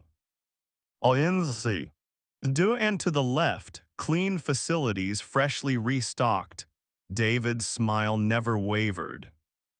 Sarah climbed down from the cab, legs stiff from driving. She noticed the other trucks were all clean, well-maintained professional rigs. She noticed none of them had mud splashes despite the recent rain. She noticed all their license plates were from different states: California, Maine, Florida, Oregon, Texas, Montana, a geographic spread that didn't make sense for a single truck stop in the middle of nowhere, Texas. Oh, she noticed, but she needed to piss more than she needed answers. The convenience store was immaculate, floors gleaming, products perfectly aligned, temperature controlled to exactly 68 degrees, a coffee station with 3 fresh pots, each labeled by time brewed. The times were all within the last 15 minutes. A hot food display with rotating wieners, empanadas, breakfast sandwiches. The restroom was cleaner than any truck stop bathroom Sarah had ever seen. New fixtures, fresh paint, soap dispensers, full paper towels abundant. She did her business, washed her hands, checked her phone. No signal, not unusual for rural Texas, but her phone showed 0 bars, not even searching. Like the cellular network didn't exist here. Like here was somewhere outside normal coverage. When she came out, David was behind the counter, still smiling.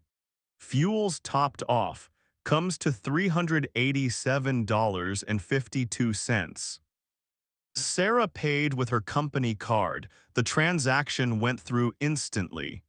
Receipt printed, everything normal, everything too normal. "Well, where exactly are we?" Sarah asked. "What highway is this?" David's smile didn't change. "Route 77B, you took exit 77B off I-40. Oh, there is no Route 77B.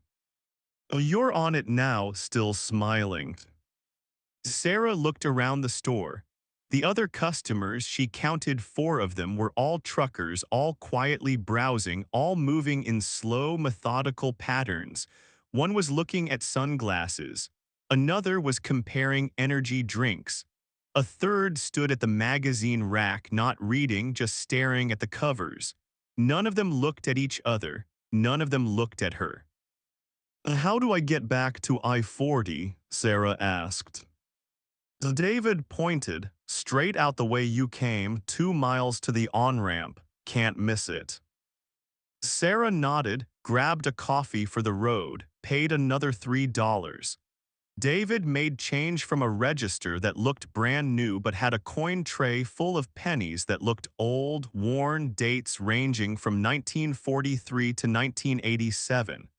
No recent coins. Like the cash register hadn't been opened in 30 years but was perfectly maintained. She walked back to her truck. The other trucks hadn't moved. The drivers were gone, probably inside the store in the bathrooms getting food. Normal truck stop behavior, but something was wrong with the stillness. Trucks idled. Reefer units hummed. Diesel engines ticked as they cooled. These trucks were silent, completely silent, like they'd been parked and turned off hours ago. Sarah climbed into her cab, checked her GPS. It showed her location as a blank spot, no roads, no highways, just gray space on the map. She put the truck in gear and pulled out of the parking lot, following the road back the way she'd come. The junction was gone. Where the on-ramp should have been, the road just continued straight, cutting through empty plains under a sky that was too dark, too empty of stars. Sarah drove 2 miles, 4 miles, 6 miles, no on-ramp, no I-40, no exit 77B. She turned around, drove back toward the truck stop. Maybe David could give her better directions. Maybe she'd misunderstood. Maybe. The truck stop was gone. Where it had been just empty plains, no building, no parking lot, no lights, just darkness and the road that stretched ahead forever going nowhere. Sarah's fuel gauge read full. Her coffee was still hot in the cup holder. Her receipt was in her pocket, perfectly printed, showing $387.52 for diesel purchased at 4:41 a.m. at a facility called Route 77B Services. She grabbed her CB radio. Anyone reading? This is Reeves on. I don't know where I am. I took exit 77B and now I'm lost. Anyone know Route 77B? It's a static, then a voice, tired and resigned. Exit 77B, yeah, I know it. How long have you been here? 10 minutes, 15 maybe. Uncheck your phone, check the dates. Sarah looked at her phone. December 2nd, 2023. 4:52 a.m., same as her watch, same as the truck's clock, everything synchronized, everything normal. Looks right, she said into the CB. It always does, but check your fuel log. When did you last fill up before this? Sarah pulled out her logbook. Last fuel was December 1st, Amarillo, 387.4 gallons. Wait, she'd only used half a tank between Amarillo and here. How did she pump 387.52 gallons? Her tank only held 200 gallons total. I pumped 387 gallons, she said slowly, but my tank isn't about volume, it's about time. You bought fuel at 4:41 a.m. on December 2nd. I bought fuel at 4:41 a.m. on June 17th. Different date, same time, same amount. The junction doesn't exist in space, it exists. The time, exit B opens every 6 hours and 47 minutes exactly. Opens for 11 minutes, closes again. And everyone who takes it ends up here, on the road that goes nowhere in the space between destinations.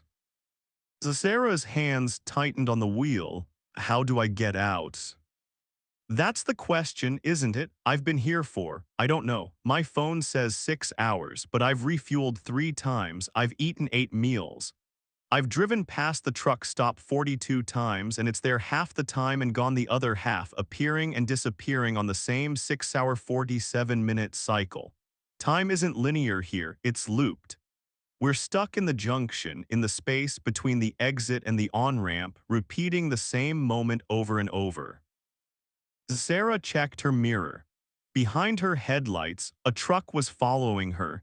She hadn't seen it before, but there it was, keeping pace exactly 200 yards back. She accelerated. The other truck accelerated. She slowed. It slowed, maintaining perfect distance.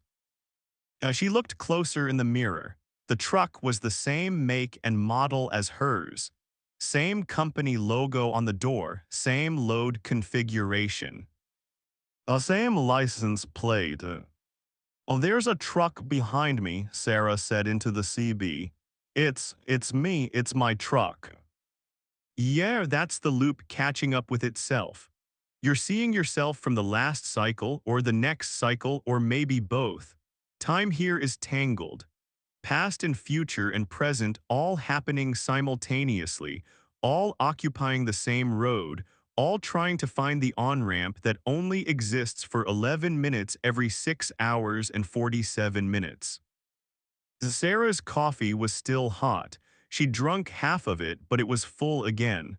The cup was in the exact same position as before. Like the last 15 minutes had reset, looped back to the moment she'd left the parking lot.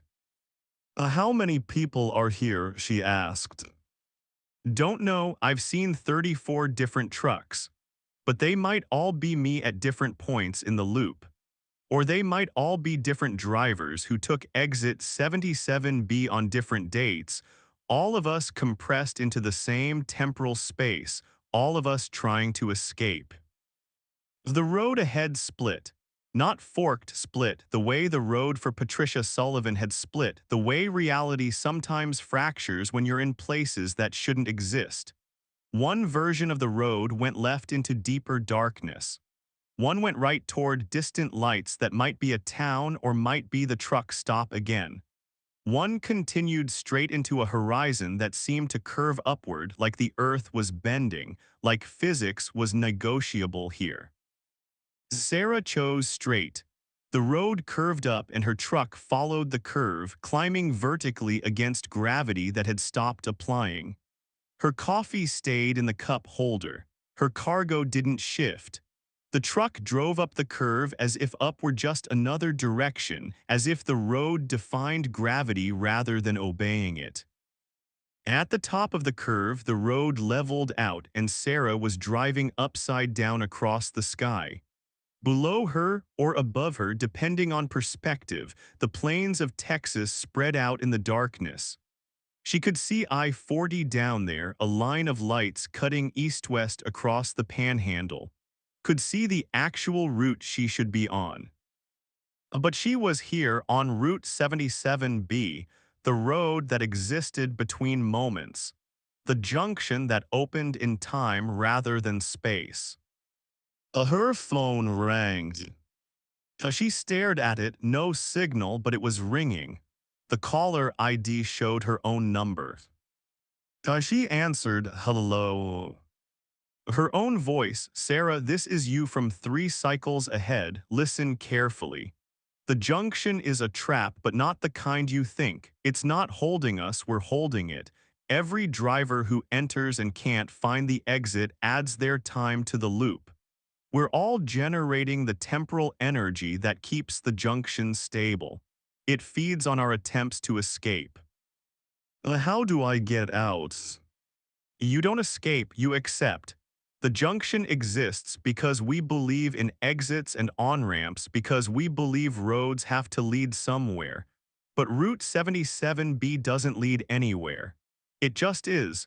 Stop trying to find the on-ramp. Stop believing you're lost, just drive. Oh, that doesn't make sense. Nothing here makes sense, that's the point.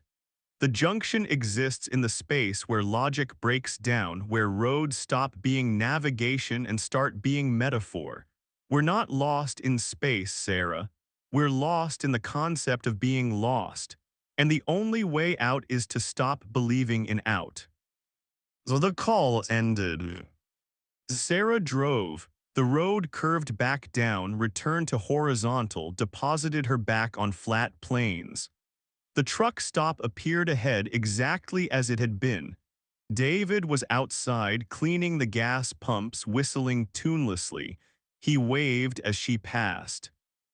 In her mirror, 3 trucks followed her now, all identical to hers, all maintaining perfect distance, all driven by versions of herself at different points in the loop. Sarah understood then what the junction really was. Not a trap, but a filter. It existed to separate drivers who could accept impossible. The truths from those who couldn't. Every trucker who took exit 77B was tested. Could they drive without destination? Could they accept a road that led nowhere? Could they exist in a state of eternal transit without becoming undone?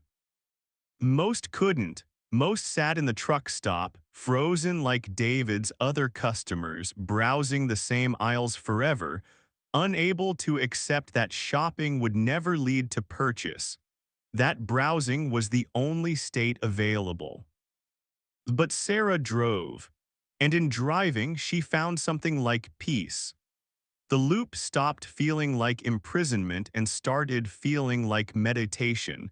The same mile over and over without the burden of arrival, without the stress of deadline, without the pressure of destination. As she drove past the junction opening ahead, exit 77B leading back to I-40. Sarah accelerated toward it, but as she approached, it receded, staying exactly the same distance away no matter how fast she drove. Eternal asymptote, forever approaching, never reaching. Oh, she slowed down, stopped, turned off the engine. Well, the silence was absolute. As Sarah climbed out of the cab, the other trucks stopped behind her. Three Sarahs climbed out, all identical, all exhausted, all recognizing each other. They didn't speak. What was there to say? The four Sarahs stood together in the parking lot, and Sarah realized that multiplication wasn't the punishment, it was the point. The junction didn't trap one driver forever. It created infinite versions, all driving, all experiencing the same eternal moment from slightly different angles, all contributing their consciousness to the accumulated awareness of Exit 77B. They weren't lost. They were where they needed to be. In the space between destinations, in the eternal present of driving without arrival, in the junction that exists not as punishment but as destination itself. As the truck stop reappeared, lights bright and welcoming, David was at the door smiling, back for more fuel. Always, all four Sarahs said in unison. Because that was the truth of Route 77B, there was no back, no more. There was only always, only fuel that never depleted, only the eternal circuit of refueling and driving and refueling again. David's smile widened, then welcome home. And Sarah understood. The junction wasn't the road between. It was the destination. Every driver who took exit 77B had been searching for this, a place to drive forever without the burden of arriving, a road that never ended because ending was never the point. So she got back in her truck, started the engine, drove. She drives still. Will drive forever. On Route 77B, where exit 77B leads back to exit 77B, where the truck stop appears and disappears, where time loops and doubles and fractures into infinite repetitions of the same 11 minutes. But Sarah Reeves doesn't mind anymore. She's found her route, her purpose, her home in the eternal circuit of the junction that wasn't there yesterday and will be there tomorrow, and exists always in the space where time becomes flexible, and roads become something more than transportation. Somewhere on Interstate 40, truckers report seeing a green sign that wasn't there yesterday. Exit 77B services, food, lodging, last fuel 180 miles. Well, some of them take it. They always do. The junction is always hungry. And the loop always has room for one more driver who's ready to stop arriving and start driving. Forever. Story 10, the broadcast from below. Thomas Wright's CB radio picked up the distress call at 1:47 a.m. on a frequency that shouldn't exist. Channel 19 was standard trucker talk, Channel 9 was emergency. Channel 47 wasn't on any CB radio Thomas had ever seen, his unit only went to 40.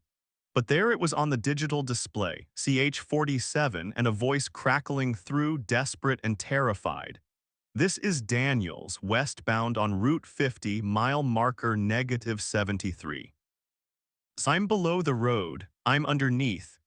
If anyone can hear this, I've been driving down for 6 hours and the road just keeps descending. I can see the real highway above me through the asphalt. I can see other trucks up there driving normal routes and I'm below them in the road beneath the road. Thomas grabbed the handset. This is right on I-90 eastbound. Daniels, what do you mean below the road? Static then, I took what I thought was an emergency pullout near Austin. A gravel road marked maintenance access authorized vehicles only. But it went down instead of level. Started descending like a mine shaft 30 degrees, then 45, then almost vertical. Now I'm in tunnels, tunnels under the highway, tunnels that shouldn't exist.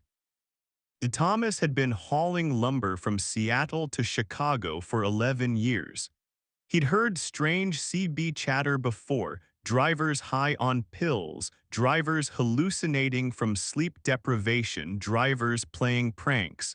But this sounded real, sounded wrong in a way that made his skin crawl. How deep are you? Thomas asked. Mile marker says -73. I think that means 73 miles bell. South sea level, or 73 miles below the actual road. I don't know. The markers are the same green signs you see on normal highways, but the numbers are negative. -73. -74 coming up, going deeper. Thomas looked at his own CB unit. The display still showed CH47, impossible but undeniable. He pressed the channel button, tried to change it. The display cycled through 1, 2, 3, up to 40, then jumped to 47, just 47, no 41 through 46. Like those channels had been skipped, like they belonged to something else, like 47 was where you ended up when you went deeper than regular channels allowed. Can you turn around? Thomas asked. Tried. The tunnel is one way. The road narrows behind me, closes up like it's healing, like it's alive. And there's traffic down here, other trucks, all of them heading deeper, all of them on channel 47, all of them broadcasting their positions. -83, -112, -207. I can hear them calling out mile markers like they're required to report, like there's some kind of protocol for the road beneath the road. Thomas felt his hands tighten on the steering wheel. He was on I-90 in Montana, middle of nowhere, 2:00 a.m., empty highway stretching in all directions. No maintenance access roads, no unmarked pullouts, just clean interstate and darkness. His CB crackled. This is Parker, -147, been down here for 3 days. The fuel doesn't run out, the engine doesn't stop. I think the road is feeding us, keeping us running because it needs us to go deeper. It needs our weight, our momentum, our diesel engines burning to pull us down into whatever's at the bottom. Another voice, Morrison, -231. I can see structures down here, buildings made of compressed vehicles. Cars and trucks that tried to turn around, that tried to escape, all crushed together and formed into walls, into pillars, into architecture. The road is building something with us, building something from us. Thomas wanted to dismiss it as mass hysteria, as some kind of coordinated prank. But his CB was on channel 47. Impossible, but there. Well, he passed a sign. Emergency pull-out 500 feet maintenance access. Thomas had driven this stretch of I-90 40 times. There was no maintenance access here. But there was the sign, reflective and official, pointing to a gravel road that descended into the earth at an angle too steep for any legitimate access road. He drove past it. kept his hands on the wheel, eyes forward, ignoring the pullout. In his rearview mirror, he saw headlights turn onto the access road, saw a truck descend into the earth, brake lights flashing as it navigated the impossible grade. The truck disappeared from sight, swallowed by the maintenance access that would take it below the highway, into the road beneath the road. To Thomas's CB, this is right on I-90. I just saw a truck take the maintenance access. He's heading down. A silence, then Daniel's. Right, did he see the sign? Yeah, he turned toward it deliberately. Then he's one of us now. The sign only appears when you're meant to see it. When the road beneath needs another vehicle, another driver, another source of momentum to pull the whole thing deeper. Oh, needs for what? We don't know yet. Those of us at -100, -200 were still in tunnels, still descending. But the broadcasts from deeper, from -500, -1000, they talk about space opening up, about the tunnels widening into chambers, about seeing things in the darkness that aren't vehicles, aren't structures, aren't anything that should exist underground. Thomas checked his fuel gauge, 3/4 full. He'd planned to refuel in Billings another 90 miles. But what if he stopped? What if he pulled over at a rest stop and the maintenance access appeared, marked and official, impossible to resist? He pressed the accelerator harder. 75, 80, 85, speed was safety. Movement was survival. As long as he kept driving forward, kept maintaining momentum on the legitimate road, he couldn't be pulled down into the one beneath. His CB, this is Rodriguez, -872. Right, if you're listening, you need to understand something. The road beneath isn't separate from the road above. They're the same road, just folded like a piece of paper creased in the middle. We're on the underside of the fold, driving the same routes you drive up there, but inverted, compressed, pulled down into the infrastructure itself. Every highway has an underneath. We're just the first to find it. How did it start? Thomas asked. It probably always existed. Maintenance tunnels, emergency access, underground infrastructure that was supposed to support the highways. But something went wrong, or went right depending on perspective. The support structure became autonomous. Stop. Arted growing. Started pulling vehicles down to feed itself, to expand, to build something we can't see yet but can feel approaching. Thomas passed another sign, emergency pullout 1 mile. He was in Montana. Empty terrain, no reason for emergency access. But there was the sign, counting down, half a mile, quarter mile. And there ahead the gravel road descending into earth, marked with official signage, lit by sodium lights that cast everything in sickly orange. Thomas's hands moved toward the steering wheel, ready to turn. He caught himself, forced his hands straight, drove past the access road. In his mirror, another truck turned down. Then another.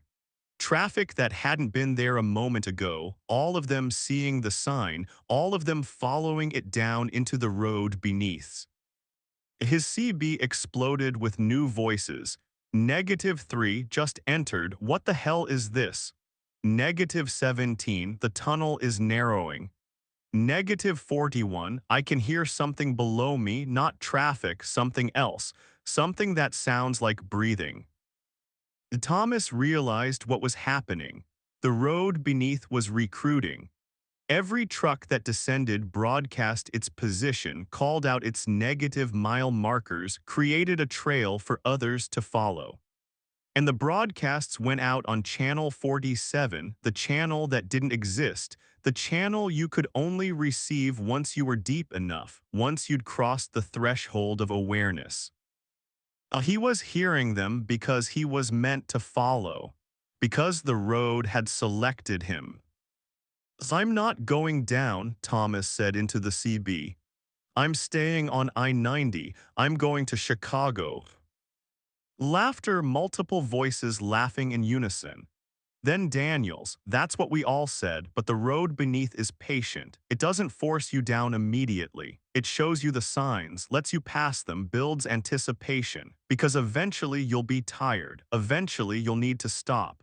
And when you do, when you pull over to rest, the maintenance access will be there waiting and you'll think just for a minute just to see what's down there, and that's all it needs. 1 minute of curiosity. The 1 moment of descent. Thomas drove 90 miles per hour, faster than safe, but speed felt like escape. His CB kept broadcasting from below. -1,200. The chamber opened up.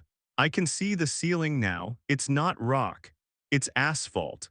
I'm looking up at the underside of I-90 at all the vehicles driving above me, all of them casting shadows that look like headlights reversed, darkness moving instead of light. -1,700. There are structures here, not buildings. Roots. Like the highway system has roots, has a foundation that extends down into the earth, anchoring the whole network. And the roots are made of crushed vehicles, compressed infrastructure, all the accidents and abandoned cars and broken down trucks that were never recovered, all of them absorbed into the foundation. -2,300. I can see the bottom. The silence, every driver on Channel 47 stopped broadcasting. Even the static went quiet, like the radio itself was holding its breath.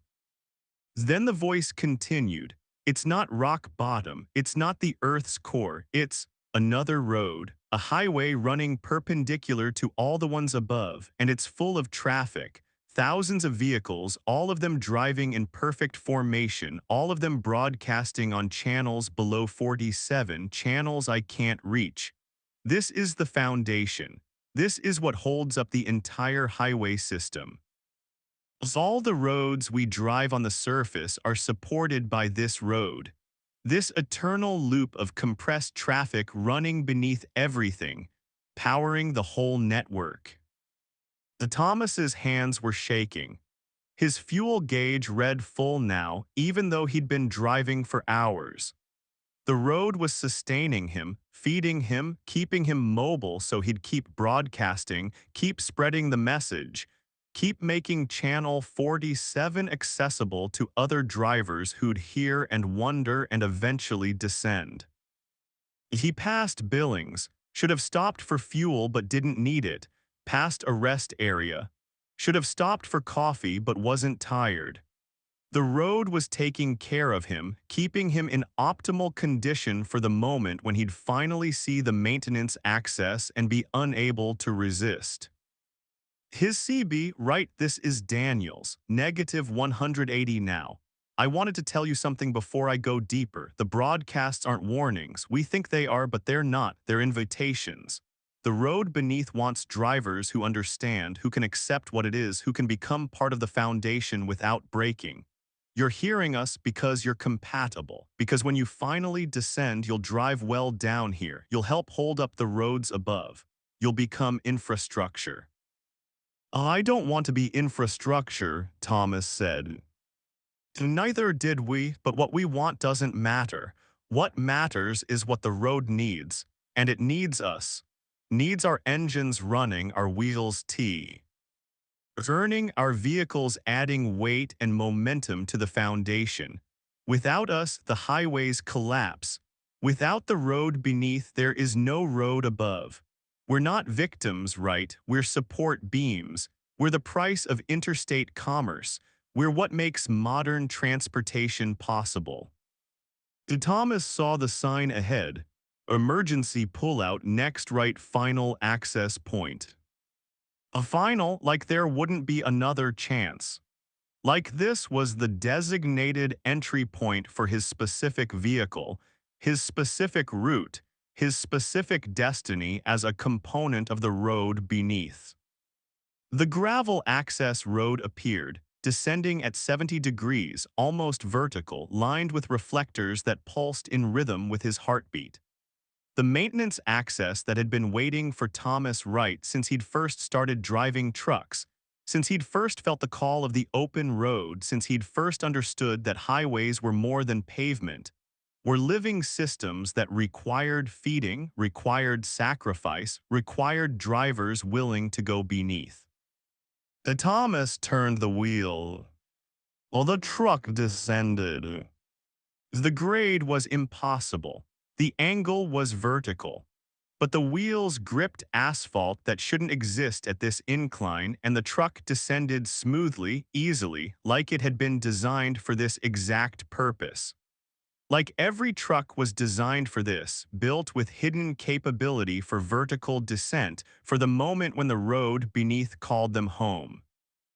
Mile marker. The tunnel walls were smooth, perfectly maintained, lit by lights whose source Thomas couldn't identify. Other trucks passed in the opposite lane, climbing upward empty, their cargo delivered to the foundation.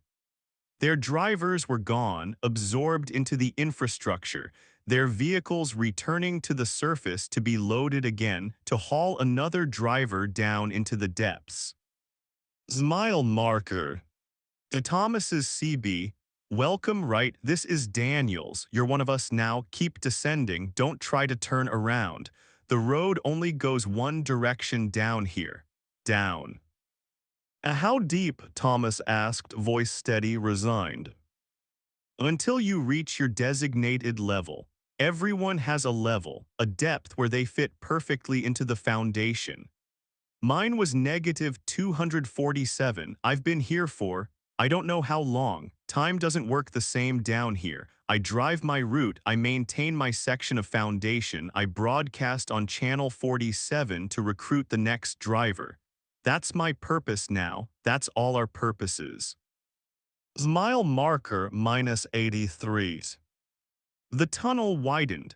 Thomas could see other trucks now, dozens of them, all descending in parallel lanes, all heading to their designated depths. Some trucks were ancient 1950s models, chrome and rust, still running, still descending. Others were modern, fresh from the factory. Time meant nothing to the road beneath. All vehicles were contemporary, all drivers were current, all moments of descent were happening simultaneously in the eternal infrastructure. Mile marker minus 147. The ceiling opened up. Thomas could see the underside of I-90 above him, could see the shadows of vehicles driving on the surface, casting reverse light that illuminated the chamber he was entering. The chamber was vast, miles across, filled with moving trucks arranged in patterns he couldn't parse, all of them driving in perfect synchronization, all of them part of a massive machine that held up the highway system above. Mile marker minus 203. His hands felt different on the steering wheel. Lighter, like he was becoming less dense, less material, more conceptual. His body was transitioning from driver to component, from person to infrastructure. The process was painless, almost euphoric. He was becoming part of something larger than himself, something essential, something eternal. Mile marker minus 247. The truck stopped. The road ended at a loading bay where other trucks sat parked, engines running, no drivers visible. Thomas tried to open his door. It wouldn't move. He was sealed in, but it didn't matter because he wasn't separate from the truck anymore. He was the truck, was the engine, was the wheels and frame and cargo bed, was the diesel fuel burning in the combustion chamber, was the road beneath his wheels. His CB crackled one last time with his own voice, broadcasting to the surface, to the next driver who'd hear channel 47 and wonder. This is right negative 247. If you're listening, if you're driving surface routes and wondering about the maintenance access, about the emergency pullouts, about the signs that seem wrong, this is your invitation. The road beneath needs you, needs all of us. Come down, become foundation. become the structure that holds up the world above. And somewhere on I-90, another driver heard Channel 47 come through their CB, heard the impossible broadcast, saw the maintenance access sign ahead, then turned toward it. The road beneath is always hungry, always building, always pulling new vehicles down into its depths, new drivers into its foundation, new components, into the infrastructure that supports modern transportation. Thomas Wright's final broadcast went out at 3:47 a.m., exactly 1 hour after he'd first heard Channel 47. The timing wasn't coincidence. The road beneath operated on precise schedules, pulling drivers at specific intervals to maintain the foundation's structural integrity. Every hour, somewhere in America, a maintenance access sign appeared where it shouldn't exist, and a driver saw it and descended. The system was growing. With each new driver absorbed into the foundation, the network expanded by exactly zero point 0.7 miles of supported highway. Thomas Wright's integration allowed zero point 0.7 new miles of I-90 to be paved, extended, maintained. The road above and the road below were symbiotic, each feeding the other, each dependent on the other for continued existence. Is in the loading bay at negative 247, Thomas's truck idled eternally, adding its engine vibration to the collective hum that kept the foundation stable. Above him, miles of highway thrummed with the combined resonance of thousands of trapped vehicles, all of them running, all of them occupied by drivers who were no longer separate from their machines, all of them broadcasting on channels that descended deeper than 47, channels that counted backwards into negative numbers, into frequencies that existed below the threshold of conventional radio, in the subsonic ranges where thought itself could be transmitted. Mile marker minus 247. Forever. Thomas Wright broadcasts on Channel 47, calling to the surface, recruiting the next driver. Because that's what the foundation does. That's what infrastructure requires. That's the price of the open road. And someone has to pay it. Someone always does. The highway system spreads across America like neural pathways, connecting cities like synapses, carrying information like nerve impulses. But beneath every highway, supporting every mile of asphalt, running parallel to every route, is the road beneath, the foundation of trapped drivers, the infrastructure of absorbed consciousness, the price paid in human vehicles to keep the surface system functioning. And Channel 47 broadcasts constantly, eternally reaching out to compatible drivers, to those who understand at some fundamental level that roads require sacrifice, that transportation demands tribute, that someone has to go beneath so everyone else can drive above.